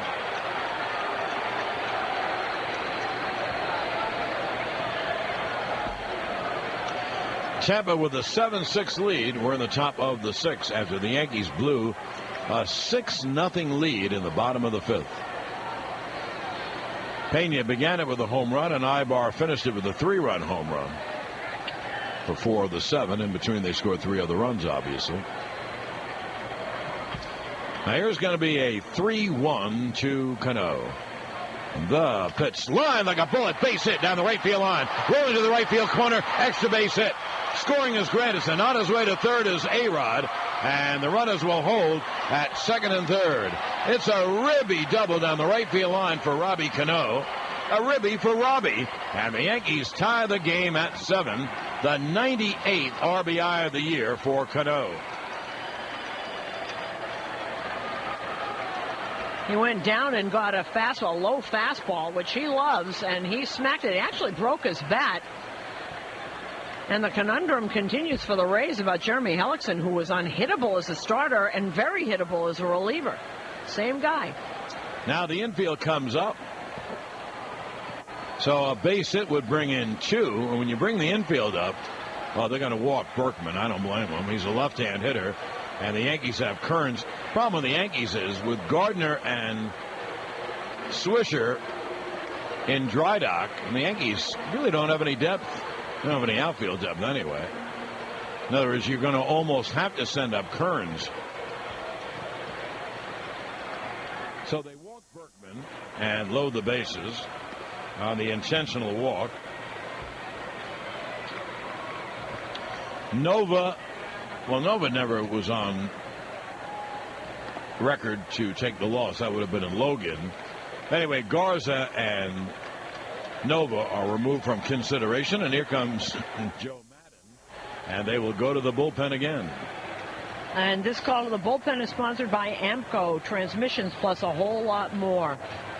Hey, baseball fans, replacing a major appliance? Chad Qualls, who has not had good luck here in Tampa. In the last 3 appearances, he's faced, in 1 inning, he's faced 10 batters, given up 4 runs on 5 hits. Well, here's Austin Kearns, a right-hand hitter, with the bases loaded, 1 out, the game tied at 7. A-Rod at third, Cano at second, and Berkman is at first on the intentional walk.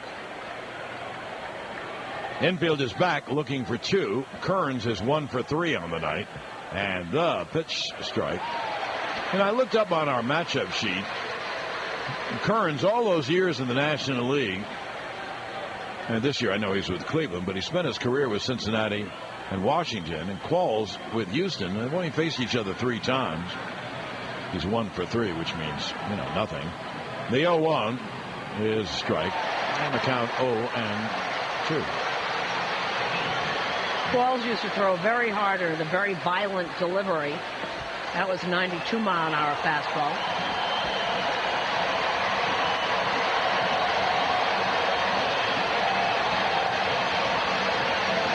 Now the right-hander is set, the 0-2. Foul back. And the count 1-2. 10-second station ID on the New York Yankees radio network. Radio, and then there's WCBS News Radio. The best teams in New York play on 880 AM. John Sterling, Susan Waldman back at the Trop. We're tied at 7. The Yanks have the bases loaded, 1 out, top of the 6th. And the 0-2. Half swing, breaking ball, struck him out. 3rd time he struck out tonight, and they're 2-away. Now the Yankees are hamstrung because they don't have Gardner and Swisher. Now they had to let Kearns bat, and now they have a rookie coming up, Colin Curtis, who is 0 for 2 in a walk, and there's really nothing they can do about it. They really don't have anyone to pinch hit. So now a run can't score on it out. That would have been the go-ahead run. And with 2-away, here's Curtis. And what you can hope for? Hope that Gardner and Swisher get well soon. The pitch swung on. A pop fly to center. Upton is there to make the catch and end the inning. Well, the Yankees fail to get the fly ball, as they so often do. 1 run, 2 hits, and they leave 3 more. At the end of 5 1/2, tied at 7 on the Yanks radio network, driven by Jeep. Allstate has the players. Geico, the mascot. Foxwoods, proud fans of the Bronx Bombers. In today's challenging economy, you need to work with the best when it comes to buying and selling real estate. Nobody in the world sells more real estate than RE/MAX. Visit RE/MAX.com today, your foreclosure and short sale experts.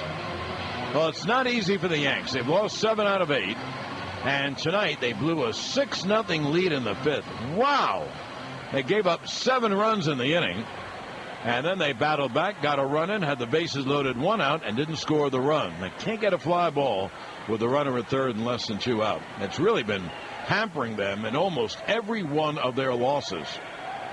Here's B.J. Upton to lead off. Boone Logan stays in with 2 lefty hitters coming up. The pitch to Upton, hit on the ground to short. Jeter fields and throws across, 1 away. Scoreboard update sponsored by Con Edison, the power of green. In the American League, Baltimore has a 5-0 lead over Toronto as they go to the top of the 8th in Baltimore. Cleveland leading the Angels 4-3, top of the 9th in Cleveland. Detroit leading Texas now 4-3, top of the 5th in Texas. David Murphy, his 10th home run. Kansas City beating up on Oakland 11-0. They go to the 5th in KC. Twins leading the White Sox 2-0, bottom of the 5th in Chicago. The pitch, a strike to Reed Brignac, who has grounded out and struck out. He's a lefty hitter. That's why Logan is staying in. He'll pitch to Brignac and Jaso. Here's the 0-1. Caught on him, missed on the breaking ball. But one thing, Logan's been great this year, great. But he gave up the 3-run home run to Ibar. That really turned this game around. 6-4 Yanks to 7-6 Tampa. Boston and Seattle at 10 o'clock. It'll be an 0-2 to Brignac. And the pitch is looped to right field. Cano goes out, makes the catch. And there are 2 away. In the National League, Arizona leading Cincinnati 3-0. Top of the 9th in Cincy. Washington now has a 5-0 lead over Atlanta, and they're going to the top of the 9th in Atlanta. Phillies leading Florida 2-1, top of the 7th in Florida. Final, Mets all over the Pirates, 9-1. R.A. Dickey goes to 11-6. Now here's lefty hitting catcher John Jaso, 1 for 3. And breaking ball strike. Too bad the Yankees don't have another lefty reliever. Well, one as good as Logan, because he is really tough on lefties.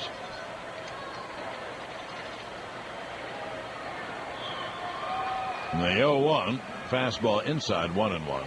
Houston leading Milwaukee 3-1, bottom of the 5th in Houston. The Cubs leading St. Louis 5-0, bottom of the 4th in St. Louis. San Diego has taken a 2-0 lead over the Rockies in the top of the 4th. Jaso grounds it foul. They are in Coors Field, and the Dodgers in San Francisco a little bit later.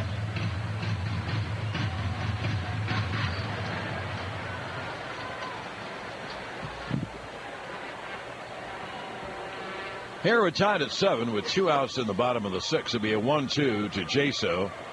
Lays off the breaking ball in the dirt, and the count 2-2.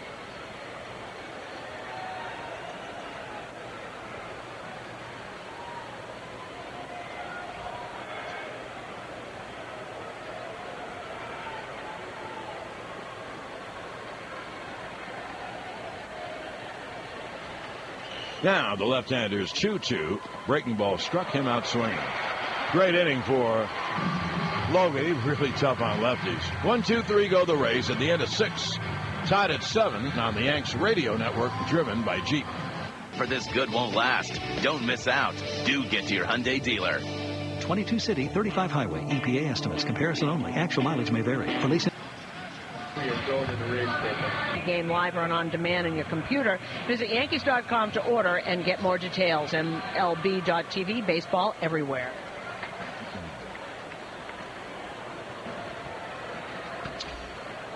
Now we go to the 7th, Chad Qualls, who came in last inning. And he got 2 outs in a row with the bases loaded, 1 out. He pitched great. Deals to Cervelli, who bluffs bunt and takes a strike. The Tampa bullpen has 2 right-handers up, and Jabba Chamberlain is up in the Yankee bullpen. We're tied at 7 in the top of the 7th. The Yankees, but don't forget, the Yankees blew a 6-0 lead in this game, so it doesn't get easy. The 0-1 to Cervelli is outside. Cervelli 0 for 2 with a walk. The walk was a bases-loaded walk, so he actually drove in a run. His 35th RBI. 2 righties in the pen, Dan Wheeler and Lance Cormier for Tampa. There's the 1-1. Low inside, sinker in the count. Is 2-1 on Cervelli. Cervelli, Jeter, and Granderson.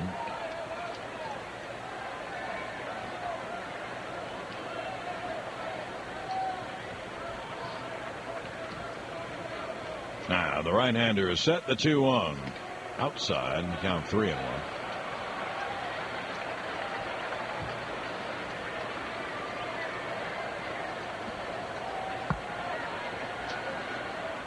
Qualls does not have a record, and his ERA is 6.08.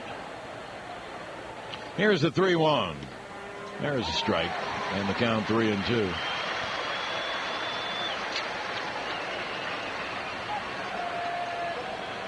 So the count's gone full on Cervelli, trying to get on to ignite the Yankees in the 7th in this 7-7 game.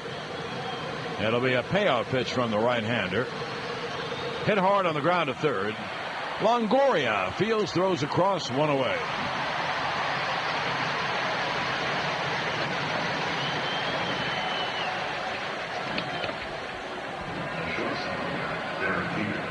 Now 1 away, and here's Derek Jeter.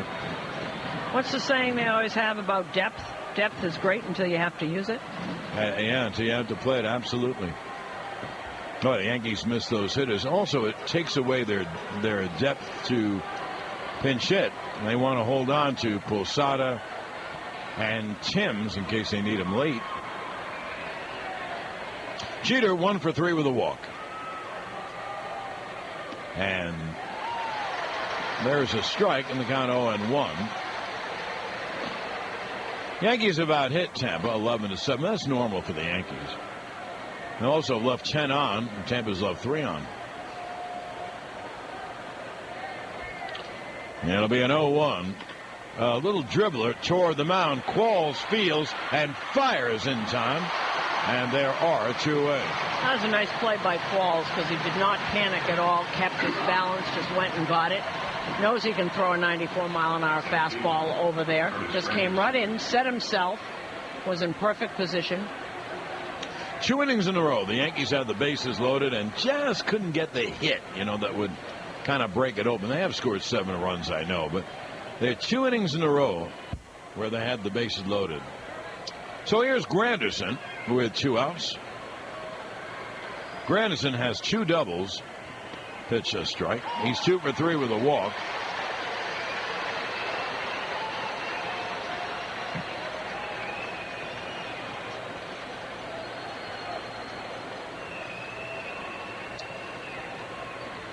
And Qualls will deal 0-1. And the sinker is low outside. The count 1-1.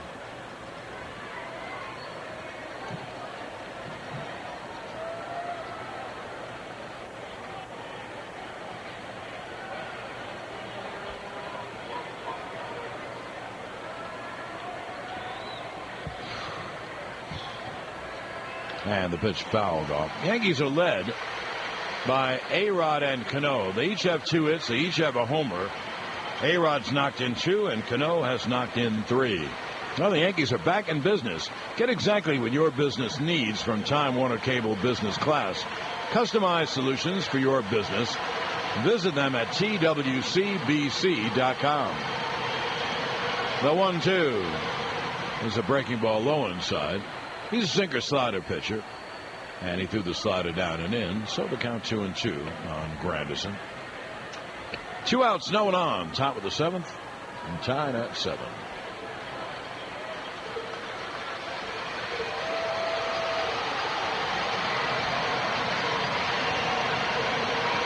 Now the pitch swung on, foul, third base side out of play.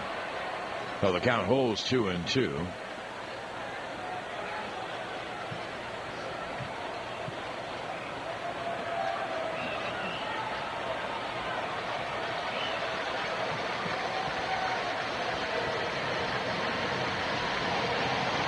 Now here's Qualls 2-2 to Granderson. He struck him out swinging, and the inning.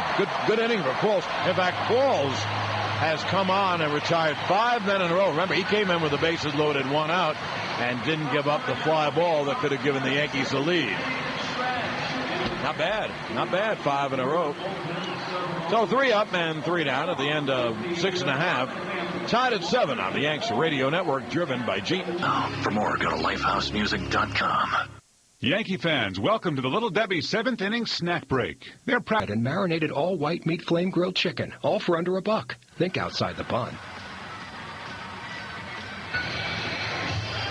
In-game box score sponsored by McGladrey Accounting, Tax, and Business Consulting. Power comes from being understood. Yankees 7 runs, 11 hits, 1 error, 10 left on base. Tampa 7 runs, 7 hits, no errors, 3 men left on base. The new pitcher for the Yankees is Jabba Chamberlain, and Joaquin Benoit is up in the Rays pen.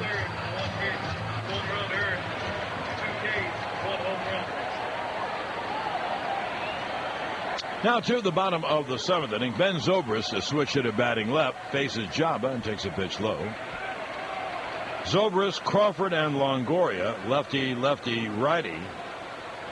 Jabba going to face left-hand hitters. They have somebody in the lineup. And the guy after Longoria is a lefty hitter, Matt Joyce. Tied at 7, bottom of the 7th, pitch high, 2-0. The 7th inning stretch tonight. was sponsored by the BMW 7 Series. Check one out at your local Tri-State BMW Center or at tristatebmw.com. I'll give you the line on Logan in a moment. It'll be a 2-0 to Zobrist. And there's a strike at the knees. Logan went an inning and a third, 1 run, 1 hit, 2 strikeouts, no walks, but the hit he gave up was a 3-run home run to the first batter he faced, pinch hitter Willie Ibar, and that took the Rays from 6-4 down to a 7-6 lead. The Yankees then tied it up. Zobrist takes a strike at the knees, and the count 2-2. Nova pitched 4 brilliant innings, and the roof caved in the 5th.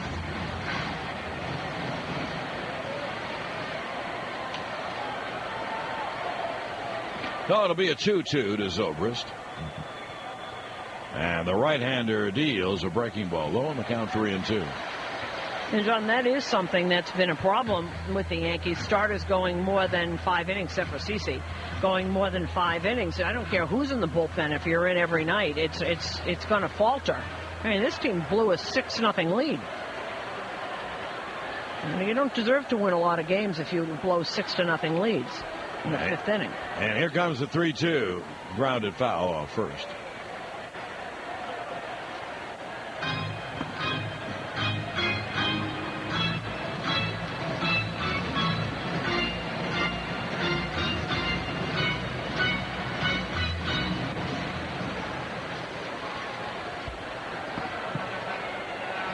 Zobrist 0 for 3 on the night. Chamberlain taking a long time, so Zobrist backs out. That'll be all for Qualls. They have their 8th inning guy, the setup guy, Joaquin Benoit. Then he'll be followed by Soriano in the 9th. Here's the 3-2. That's grounded foul at home plate, so we'll have another 3-2.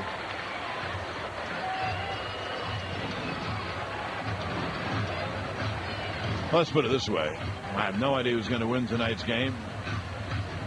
Well, the Yankees had their chance. They had a 6-0 lead, and they've had 2 innings in a row where they left the bases loaded, where that 1 hit. There'll be a 3-2 to Zobrist. And Jabba deals. It's popped up to short. And Jeter on the outfield part of the turf is there to make the catch. 1 away. And this leaving double digits on base doesn't make for a lot of winning baseball. We saw it in Texas. We're seeing it here.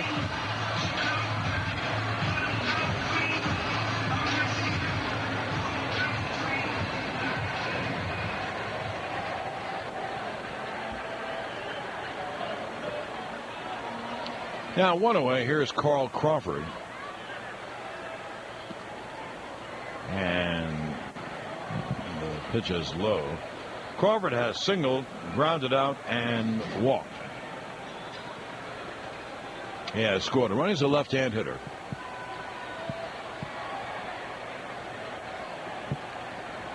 And the 1-0 is low. And the count 2-0. Jabba's doing it the hard way. He's falling behind each hitter. He came back to get Zobrist. You don't want to let Crawford get on because you know he's going to run. There'll be a 2-0 to Crawford. The pitch is lined down the left field line. It is a foul ball. The ball is tailing like it will off a left-hand bat. And when just fouled, that's in the corner. That's a double. And if it's not fielded quickly, it could be a triple. That is fouled by a couple of feet. And that is Crawford, when he is at his best, can take the ball any place. Just a little late on that.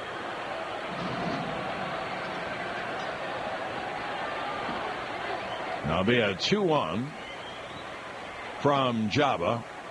And that's grounded foul. It was really late. That was foul to the Yankee dugout. So the count 2-2. Robbie Thompson is trying to move Granderson as I look. And he moves him a little bit more to left center because he has seen Crawford not get around on Jabba. So he moved him a little bit more to left center. There'll be a 2-2 to Crawford. And Jabba deals, swung on and popped him up foul. First base side, but it's going to make the seats.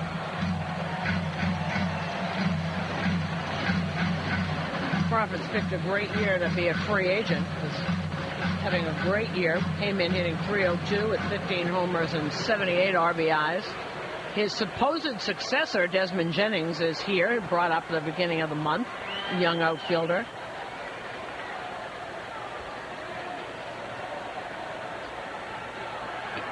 Now here's Java's 2-2. Low on the count, 3-2. So Java goes to 3-2 on both his first two batters. He finally got Zobrist to pop to short. Now let's see about Crawford. Evan Longoria is on deck.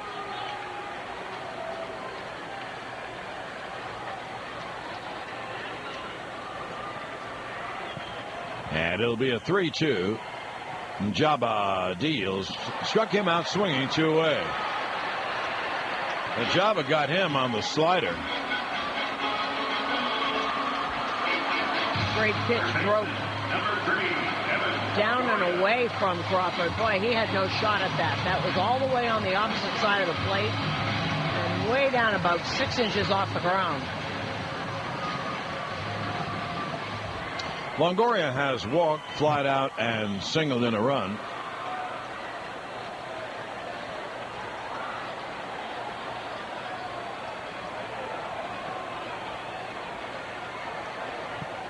And the pitch a little low, 1-0.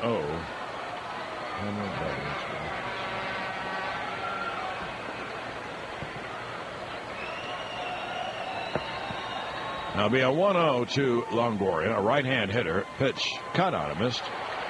He got 1-1. In that 7-run inning, I'm just looking at it. It was 6-2 with 2 outs and a runner on. Here is the 1-1. There's a strike. And then Crawford walked. Longoria singled.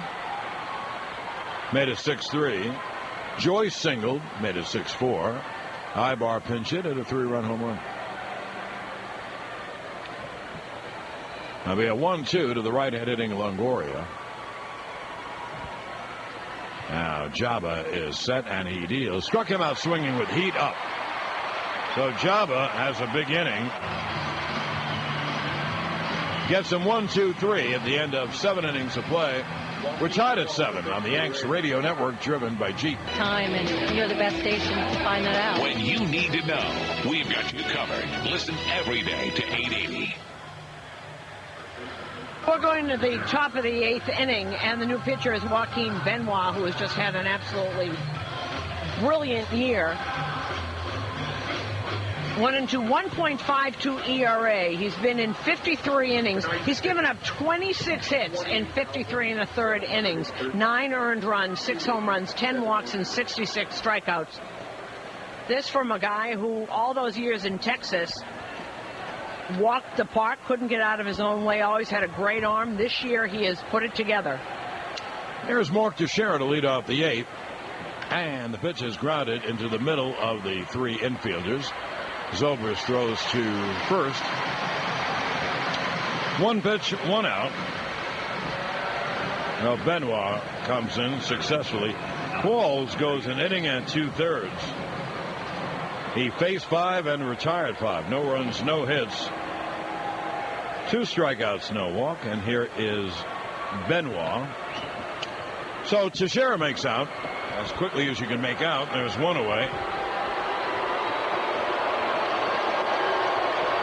And here's A-Rod. And the breaking ball's outside. The count 1-0. Kerry Wood in the Yankee bullpen. Well, we're tied at 7. The Yankees did have a 6-0 lead in this game. Gave up 7 in the 5th inning, and then got 1 in the 6th.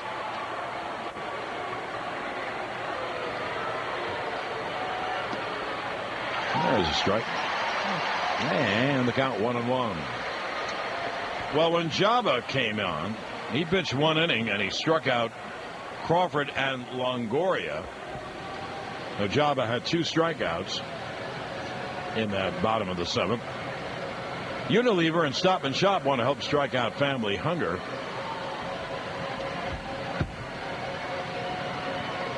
There's the 1-1. Foul ball.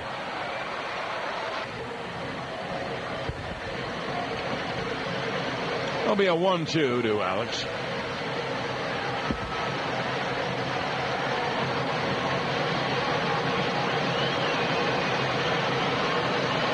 And the right-hander deals. Hit on the ground wide of third. Grabbed by Longoria. He throws to first. 2 away. And with that fastball and that slider, he gets a lot of ground balls. Benoit used to try and strike everybody out. He's got some sink on that fastball now. He's not throwing anywhere near as hard as he did when he was with Texas. He's only throwing 92 or 93. Hard enough. But this guy used to throw in the high 90s. Couldn't control it. Now he's cut down. Maybe it was a shoulder surgery. Maybe he can't throw that hard anymore and has learned to control what he does have. Robbie Cano needs a triple to get the cycle. He has singled, homered, walked, and doubled. He has knocked in 3. He has 98 RBIs, his all-time season high. But you know he wants 2 more to get to 100 and a lot more than that. We're tied at 7. There are 2 outs top of the 8th. 2 outs, no one on. And the pitch is strike to Cano. So this guy throwing first pitch strikes. It's big. Really is big. Puts the hitter on the defensive right away.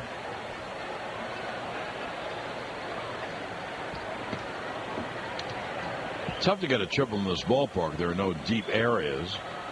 But I guess the ball could bounce away. And you could do that. It'd be an 0-1 to Cano.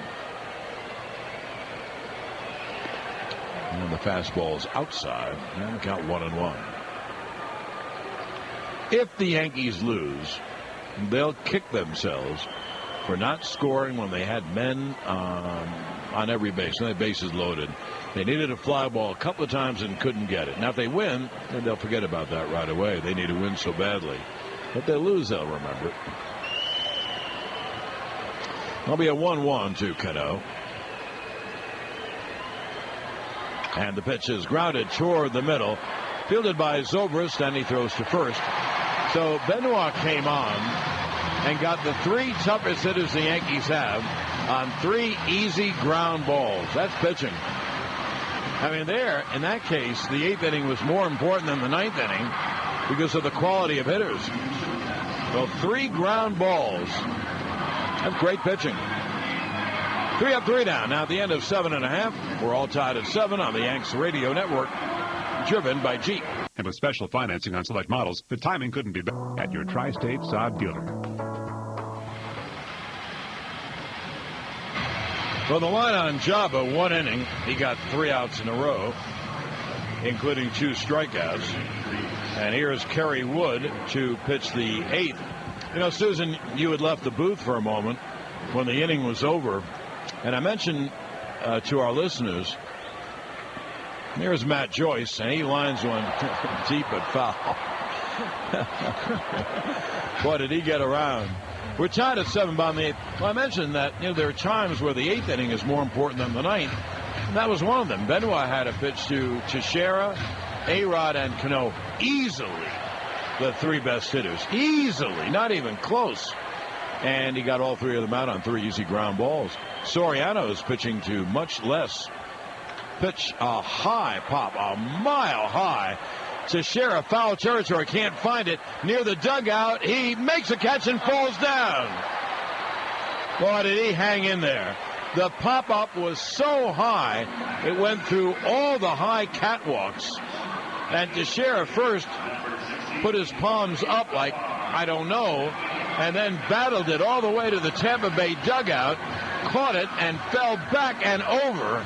What a play by Mark Teixeira. And he does that over and over. And first base coach George Hendrick couldn't find it. He had to get out of the way. And Teixeira trying not to hit him. He's a very large man. So 1 away. Now here is Willie Ibar. Ibar pinch hit in a righty-lefty switch. He's a switch hitter. And took Logan out in left field for a 3-run home run to climax the 7-run 5th for Tampa. and takes a fastball strike. What a nutty game baseball is, huh? So the count 1-1. They haven't scored in any inning but the fifth. There they scored 7 runs. Yankees couldn't stop the bleeding. Couldn't get the third out. The 1-1, a breaking ball strike. And the count 1-2. As far as Kerry Wood, the Yankees would be absolutely lost without him. He's been fabulous. Bennett Race Update sponsored by your Tri-State area Land Rover retailer, featuring a wide range of low-mileage certified pre-owned Land Rovers. Fastball strike 3 on the inside corner. Saw Ibar caught looking TUE. Visit LandRoverTriState.com/CPO.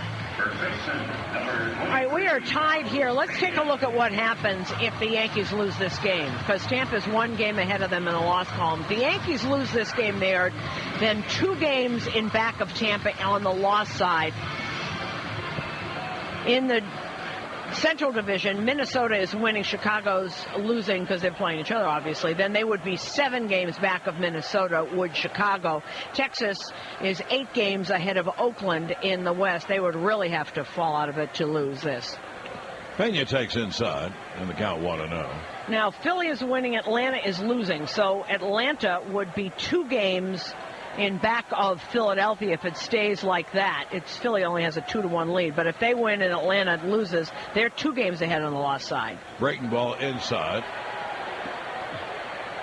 And the count 2-0 on Pena. Cincinnati and St. Louis both losing, so St. Louis would stay 7 games back, and in the West, everything is just starting. San Francisco right now 1 game in the loss side in back of San Diego. That'll be a 2-0. Pena, a home run hitter. He's had 27, 1 tonight. He hit the home run to begin the 5th inning to make it 6-1. And the 2-0 is outside. Count 3-0. Yeah, I figure Wood's not going to pitch to him. B.J. Upton, a right-hand hitter on deck. It isn't he doesn't want to pitch to him, but 3-0, he doesn't want to throw something down the pipe where Pena can hit it out. Well, he might wind up walking it. The Yankees have overshifted on Pena. 3 infielders on the right side. The 3-0. There's a strike. Fastball outside corner. Stayed away. And threw a 94-mile-an-hour heater. And the count 3-1. But in Pena, if you miss, he hits it out, and then you're behind with 1 inning to go. So there's a very big batter in the game. Because Pena is just that. An all-or-nothing hitter. Pitch is inside. He walked him. So here's Upton with a go-ahead run at first base and 2 outs. Now, what John means, and I agree with him, he was pitching around Pena. If he happens to swing at something out of the zone, fine. But you don't lay it down the middle to him, because you could miss and he could hit it out, and that would be that. Wood is one of those guys, though, John, don't you agree, that you trust to do that? Mariano can pitch around guys. Cone used to do it all the time. You look at Kerry Wood in this bullpen, and you could see that he would have the wherewithal to do that. I'm not so sure other people in this pen could. Well, Upton is 1 for 3, a right-hand hitter. He's had a double. That was in that 7-run 5th. The pitch high outside. Count 1-0. Soriano will come on and pitch the 9th for Tampa, and the Yankees have Berkman, Kearns, and Curtis. Now that's when the Yankees should start using their bench. They have Posada and Timms. Pitch cut on this. Well, what do you think about Swisher? They have Swisher to pinch it? I don't think so. He said 48 hours. I mean, he was pretty useless yesterday.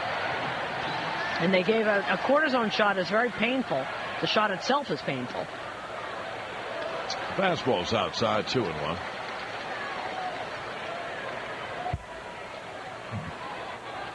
Well, they have Posada and Timms, who they could hit for Kearns and not Kearns, for Curtis and Cervelli. There'll be a 2-1.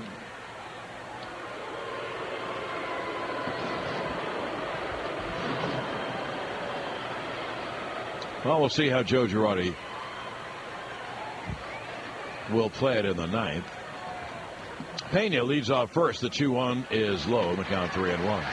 One more bad one, and then the go-ahead run will be at second, and then you have a left-hand hitter up, Reed Brignac. No.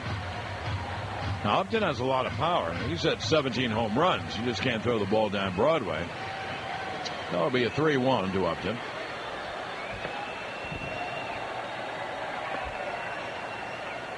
And the right-hander deals. He swung and missed at a breaking ball in the count 3-2. Took a little something off that. Cut it, actually. And Cervelli going out to talk to Kerry Wood. Oh, great pitch.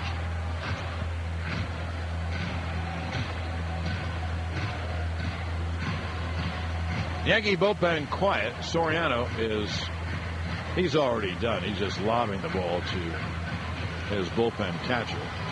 Well, Pena gets a head start. 3 balls, 2 strikes, 2 outs. He's a very slow runner, but he'll have the advantage of going with a pitch. There he goes. Pitch is caught on and missed. He threw the fastball by him. So Wood gets his second strikeout of the inning. 8 strikeouts by Yankee pitching. No runs, no hits, 1 left. And now the end of 8 innings of play. We're tied at 7 on the Yanks radio network, driven by Jeep. And enjoy that advantage, too. Text Lightspeed to 27126. Sandwich. Warm. You're set to WCBS 880. Well, the new pitcher is their closer, Rafael Soriano, and I read you his numbers last night, and they got better. He's been in 58 games, 56 in the 3rd innings, 35 hits in 56 innings, 12 earned runs, 4 homers, however, 11 walks, and 50 strikeouts. Batters hitting 173 off him, and he was an all-star. He actually replaced Mariano this year in the all-star game when Mariano declined to go. Now here's Lance Berkman to lead it off. Switch it to batting left against Soriano, and the pitch cut on him. Berkman has singled, and he's 1 for 3 with a walk.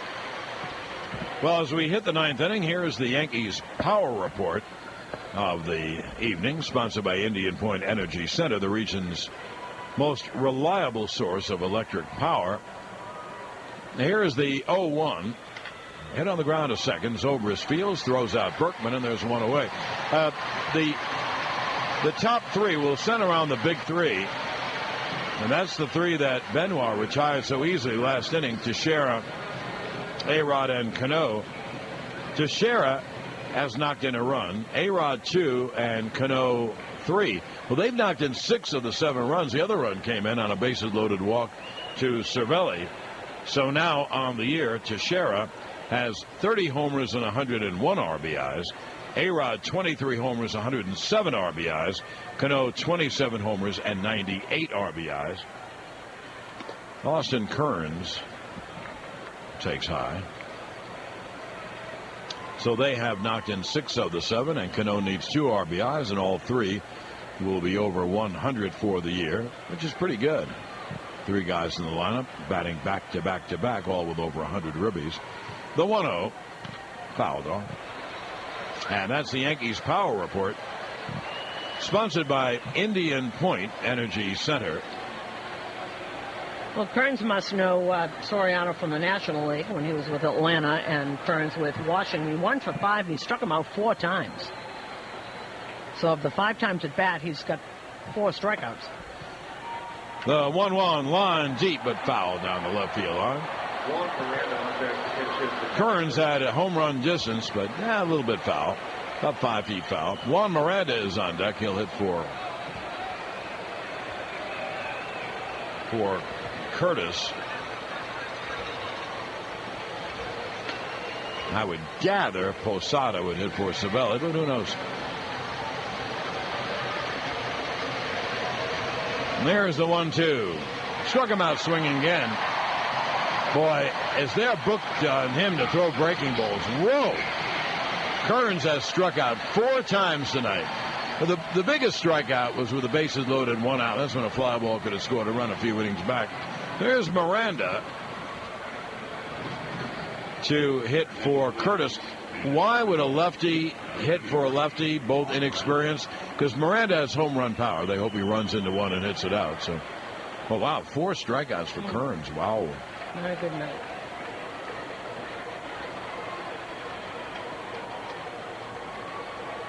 Oh, 2 outs, top of the 9th. And here is Juan Miranda, left-hand hitter. And the pitch is inside, almost hit him. And the count 1-0.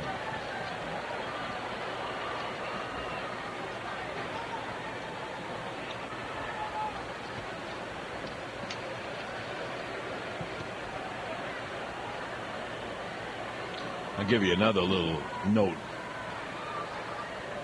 Amazing. I'll give you the note in a moment. Not too good. The 1-0. There's a strike. Yankees had the bases loaded and one out in the 6th inning. Ready to take the lead. And Kearns struck out. 1, 2, 3, 4, 5, 6, 7, 8, 9, 10. 10 in a row have been retired. The 1-1 has a breaking ball low in the count 2-1. So, do you give credit to the Tampa Bay bullpen or a knock on the Yankee hitters? They had the bases loaded, one out in the 6th, about to take the lead, and the next 10 men in a row have been retired. Oh, here we are, 2 outs in the 9th inning, tied at 7. It'll be a 2-1 to Miranda. Miranda's got some power. And the 2-1 swung on, a high pop in the infield. Longoria makes the catch off third. So the Tampa Bay bullpen has retired 11 straight. Wow. 3 up, 3 down. We go to the bottom of the 9th inning, tied at 7. Empty bottle. Poland Spring brand. 100% natural spring water. Born better. Well, we go to the bottom of the 9th. We're all tied up at 7. Greg Golson is out in right field, replacing Colin Curtis. The new pitcher is David Robertson, and he will face Reed Brignac, and then the top of the order, John Jaso and Ben Zobrist. Of course, it was Brignac who ended the game last night.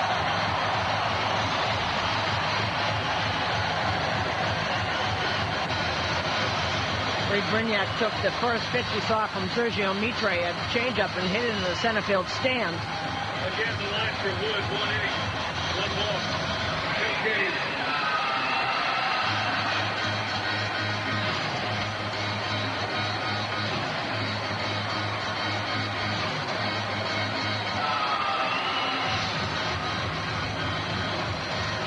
So Kearns in left, Granderson in center, and Golson in right.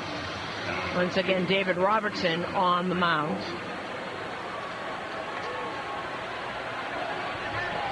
Well, Robertson is going to bring the game to extra innings. Got to get a lot of left. Here's one of them, Reed Brignac, and the pitch is outside 1-0. Wood goes an inning, no runs, no hits, 2 strikeouts, a walk.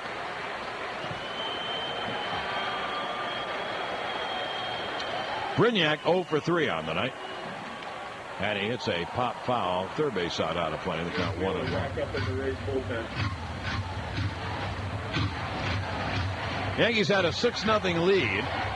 4 in the 3rd and 2 in the 5th.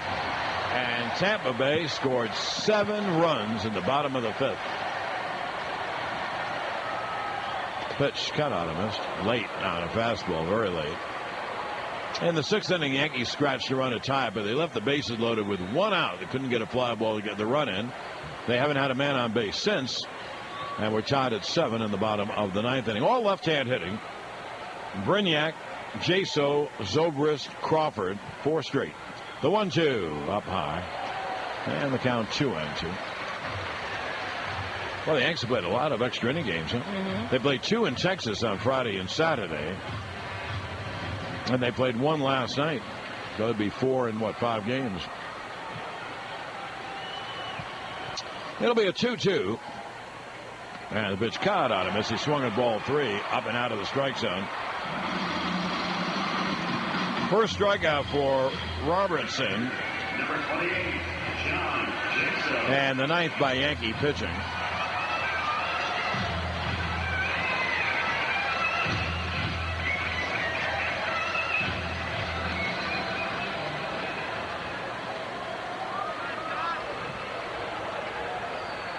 Now here's John Jaso, who is 1 for 4, and there is a strike. David Robertson was working yesterday with Dave Island on mechanics, really was, and so far you can see a difference in the first batter anyway, more upright. The 0-1, the breaking ball strike, and the count 0-2. Sometimes pitchers, as the season goes on, they get a little tired. They don't know they're tired, but they get a little tired, and the mechanics go off. David told me he was drifting and drifting back so that pitches would stay up. There's the 0-2, a breaking ball low, and the count 1-2. The Yankees have used Nova, Logan, Java Chamberlain, Kerry Wood, now David Robertson.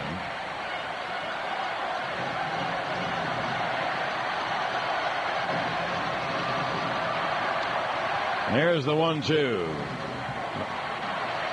Breaking ball bouncer up there, so the count 2-2 on Jaso.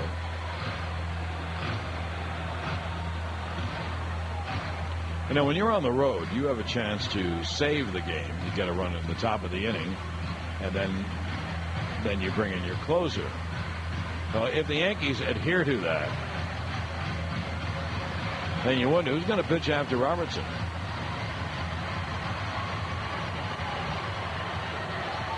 Vasquez pitch an inning? Possibly. And there's the 2-2. Outside 3-2.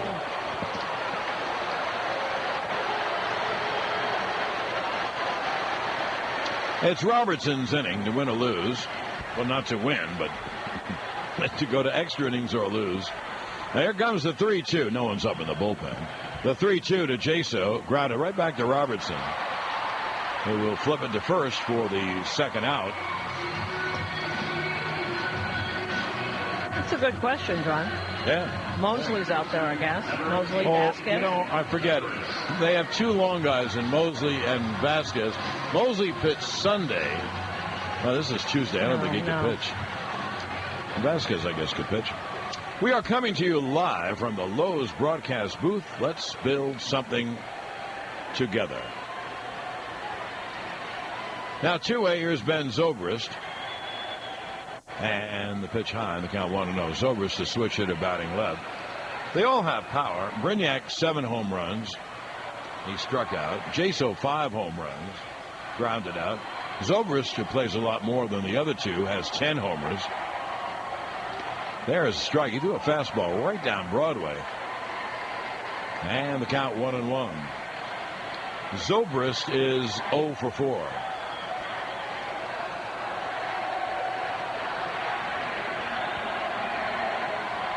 Now, the right-hander deals. Fastball low, and the count 2-1.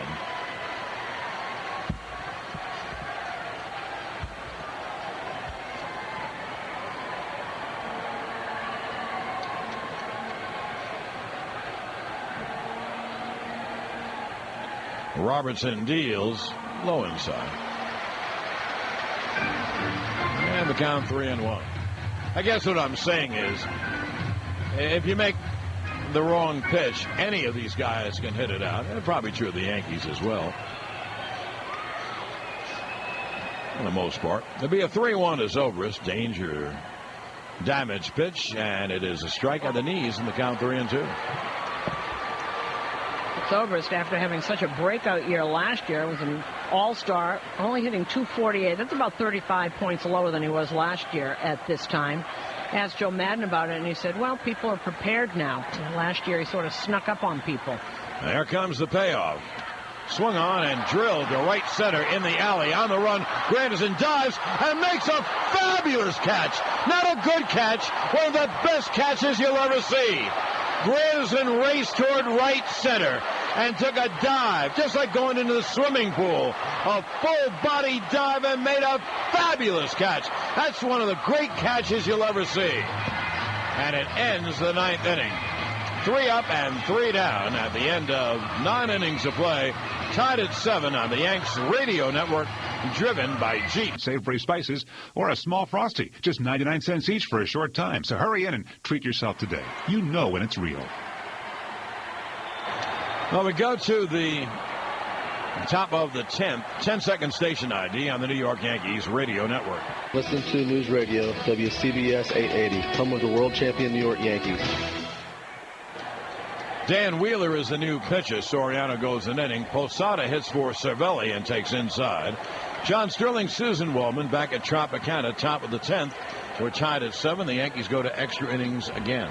And this is your chance now. Benoit and Soriano are gone. Mariano is just starting to throw in the pen. This is your shot, because now you've got the little less level underneath. Wheeler's a good pitcher. He's not Benoit, and he's not Soriano. And deals, and Posada takes low. Extra innings is sponsored by Wendy's. Head to Wendy's today and enjoy 2 great treats for just 99 cents each. Try Wendy's spicy chicken nuggets made with all white meat chicken. Or get a cool, creamy, small Frosty. You know when it's real. There'll be a 2-0 to Posada. Swung on and hit in the air to deep center. Up and back. That ball is high. It is far. It is gone. A tremendous shot to dead center. It hit on the roof of the sound system out there. Posada pinch hits a home run. Georgie juice one. And the Yankees take an 8-7 lead. Now you don't have to worry about who's going to pitch. It's going to be Mariano Rivera. So Posada pinch hits and hits the tar out of it. That might be one of the furthest balls I've ever seen. That ball was just thrown back from underneath the scoreboard. There's a deck out there. That's going to be 430 feet out there. What a shot. In back of the wall, there's a building, an edifice, sound system, I guess, and it hit on top of it in the back. Whoa. Right near the wall. What a shot. What a shot. And the Yankees take an 8-7 lead. Wow. What a home run. That's why he should have been playing tonight, by the way. But I think I've said that before. Here's Jeter. And Wheeler deals low. Well, it came on a 2-0 pitch. It did indeed, and that's the problem with using up your big guys before you have the lead. That's the problem, and we had said that. This is the next level down. Now be a 1-0 to Jeter. Wheeler deals. Line like a bullet, base hit, center field. Now Jeter is on with a hard base hit. Jeter, in the last few games, is back to being Derek Jeter. Now you could sense he's about ready to go up on a hot streak. And here comes the estimable Joe Madden, who will make another pitching change. Well, the new pitcher is Lance Cormier, and he can go a while. And that's what happens when you have these kinds of games. You get the search for the one pitcher that doesn't have it that night. Lance Cormier been a very good reliever, 56 innings. Everybody pitches a lot here. 30 walks, 21 strikeouts, but he's been a big part of this bullpen in long relief. Now here's Granderson, the first batter that Cormier faces, and he rips one deep but foul down the right field line. Jeter at first. Posada pinched hit a home run. For Georgie, his 18th home run, his 54th RBI. Now the Yankees have taken an 8-7 lead. Granderson is 2 for 4, 2 doubles with a walk.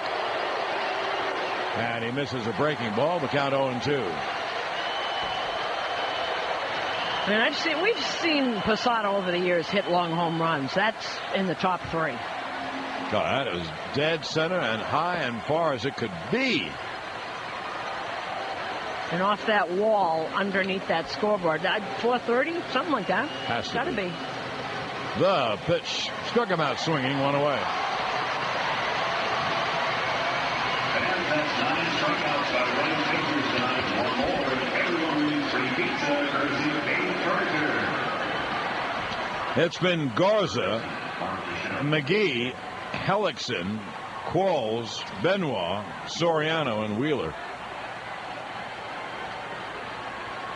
Up on the top of that wall. That's amazing. Now here is Teixeira, and the pitch outside. Teixeira has a single. Right, 1 for 4 with a sac fly. He's knocked in a run. Overshift is on, as dramatic as the overshift could be. Not only are 3 infielders on the right side, but Longoria is playing over near second. There's a strike. Well, Mariano is warming up, and if the Yankees can hold on to this lead, whatever it is, they will have the exact same record, 87-57. Play a whole season. Oh, they'll be 58. They'll be one game behind. Excuse me. Yeah, in other words, the Yankees, if they win, will have 88 wins. Tampa will have 87, and the losses will be even. So the Yankees will go back to being a half game. I can't add. Ahead. And then there's tomorrow night. First, they have to win the game. The 1-1 swung on and hit in the air to left.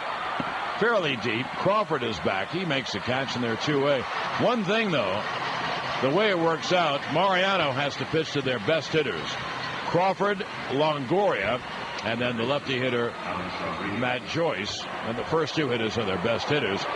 Here is A-Rod with 2 outs and Jeter at first. Alex 2 for 5. He is singled and homered and knocked in 2 runs.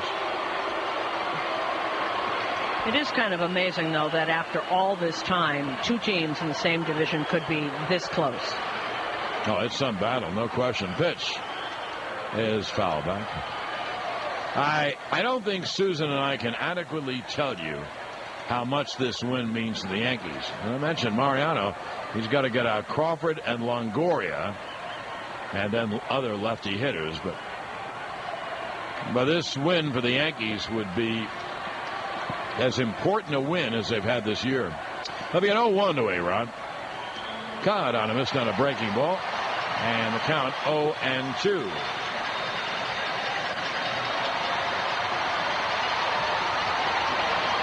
What you want, your best pitcher against their best hitters.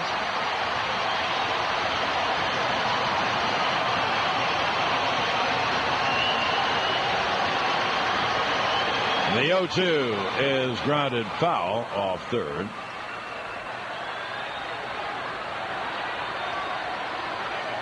Well, the count holds at 0-2.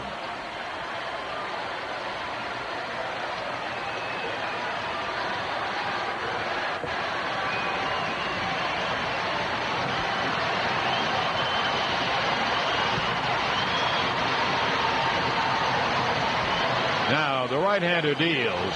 Struck him out swinging, breaking ball. Now the Yankees take the lead on the pinch hit home run by Posada. 1 run, 2 hits, 1 left. And now at the end of 9.5, it's 8-7 Yanks on the New York Yankees radio network, driven by Jeep. There's a lot to think about when you're buying a new car, but you can boil it down to... We go to the bottom of the 10th, the Yankees with an 8-7 lead. Extra innings are sponsored by... Middle of the order up for the Jays. Here's Carl Crawford to lead off. A-Rod in at third. Pitch. Fastball is upstairs in the count 1-0. That fastball, or cut fastball, at 91. Mariano will deal 1-0. Swung on and lined as a base hit to right field. He lined it just between Teixeira and Cano. It wasn't hit hard, but he got enough to kind of line it, smooth it to right field. So there's the tying run. Here's the winning run, Evan Longoria.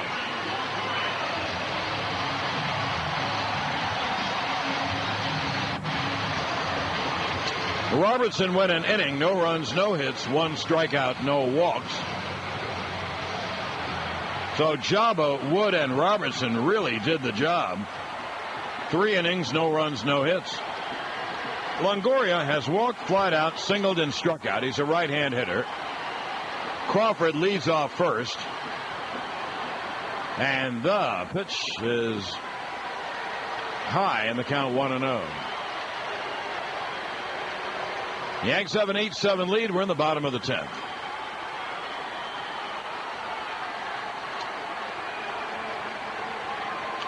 Crawford, a great base stealer, leads off first.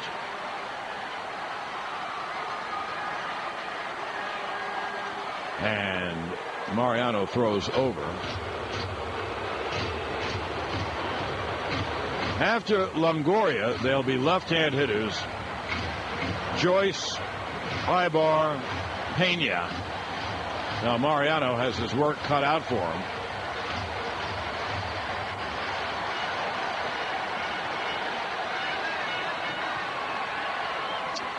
The Yankees with an 8-7 lead. Crawford at first, the tying run. Rivera will deal 1-0 to Longoria. Now he throws to first again.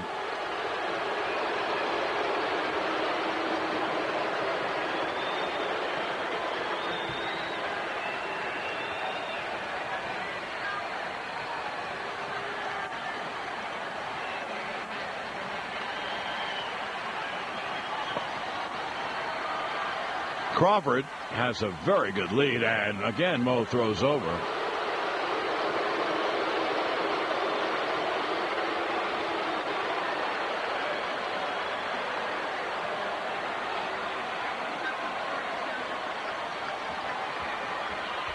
Now once again Mariano is set at the belt. Crawford with a good lead.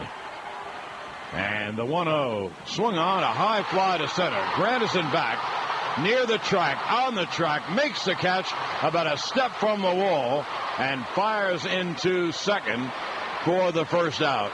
Granderson had it tracked all the way, and he caught it. He probably had a step or so before he banged into the wall. So 1 on and 1 out. And that will bring up Matt Joyce. Yeah, I'd say he had about 2 steps before he hit the wall. Just saw the replay again.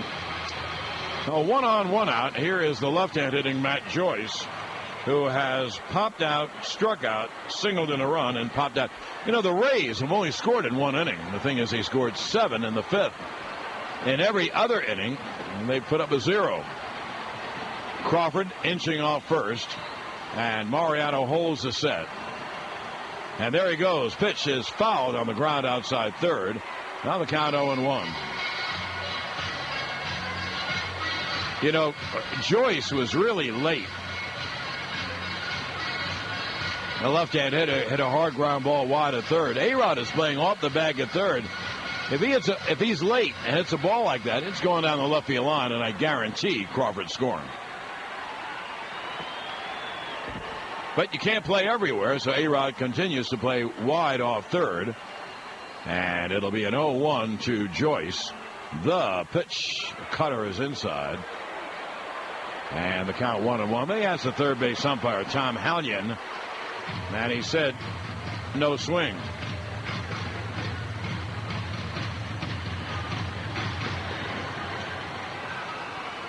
The Yankees with an 8-7 lead. We're in the bottom of the 10th. 1 on, Crawford at first, and 1 out. Rivera is set at the belt and throws to first, and Crawford jumps back. Crawford was going. His first move, he leaned towards second, then he quickly jumped back. He was going then. Of course, he was going on the first pitch, too. If you're the Yankees, do you pitch out 1-1? I don't think I do. I trust Mariano. It'll be a 1-1 to Joyce. A lefty hitter with power. Pitch is a cutter low inside, and the count 2-1.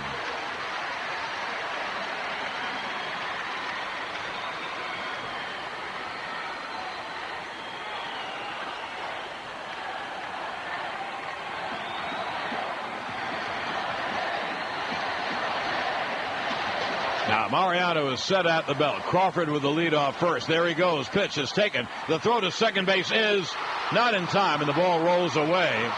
Jeter slapped the tag on him, and the ball rolled away. He had just beaten it. Good throw by Posada. Now Crawford's a great base stealer. He had just beaten it. The pitch was a strike. So the count 2-2.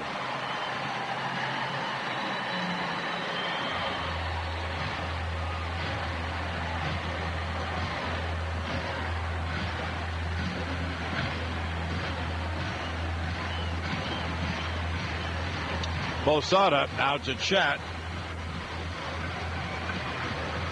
with Mariano. Now Georgie comes back.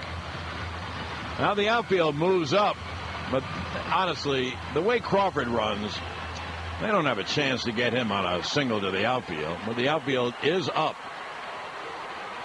And it'll be a 2-2 to Joyce with 1 out. Crawford off second, bottom of the 10th, 8-7 Yanks. Rivera checks second and now steps off.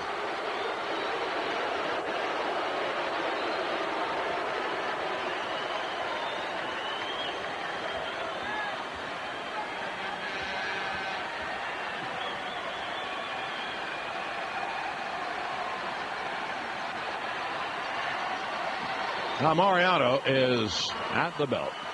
Crawford off second. Jeter plays behind him. Pitch is low.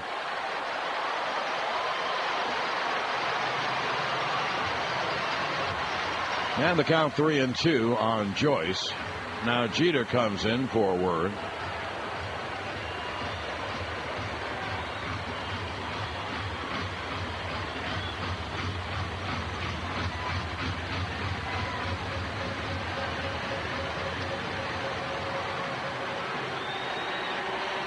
There'll be a 3-2 to Joyce. Crawford, the tying run at second. Joyce, the winning run.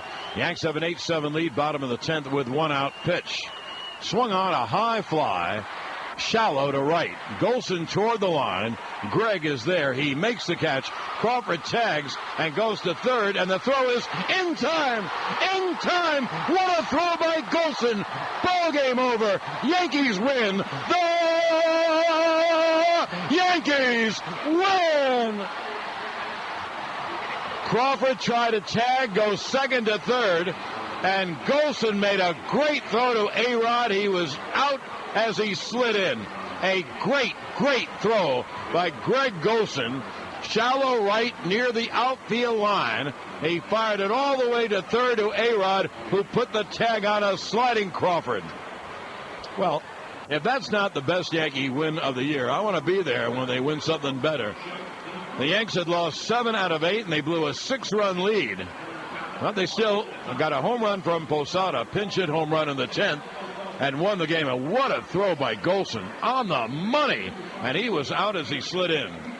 Well, today the Yankees have secured their 88th win of the year. Let's go down in the field to Susan Starr, and here, back at Tropicana after this wildly exciting, entertaining game. Yankees win it 8-7 in 10. Posada a pinch hit home run for the run. The Yankees blew a 6-0 lead in the ball game. And then Gregg Golson, who is a defensive outfielder and pinch runner, made a catch right near the right field line. Crawford wanted to tag and go to third, and Golson threw him out with a phenomenal line drive, short hop throw to A-Rod right on the bag. And no question he was out as he slid. And that's how the game ended. The player of the game is sponsored by your Tri-State Ford dealers. We give the award to Robbie Cano. He singled, hit a 2-run home run, walked, hit an RBI double before grounding out. Now, Robbie had 3 hits and 3 RBIs. He also has his career-high 98 RBIs in the season, 2 away from the magic 100 mark. And the player of the game is sponsored by your Tri-State Ford dealer. The Yankees hit 3 home runs tonight. They hadn't hit a home run since Swisher hit one at Yankee Stadium against Baltimore. It brings their season total to 177. Now, here are the totals for the ball game tonight as the Yankees win it in 10 innings. For the Yanks, 8 runs, 13 hits, 1 error. They left 11. For Tampa Bay, 7 runs, 8 hits, no errors. They left 4. David Robertson, the winner, 3-4. Dan Wheeler, the loser, 2-3. Mariano picked up his 30th save. With the win, the Yankees go to 88-57 and take over first place. And Tampa drops to second, a half game out. They're 87-57. The crowd, 28,713. And the time of the game, 3 hours and 43 minutes. And once again, the final score, the Yankees 8 and Tampa 7.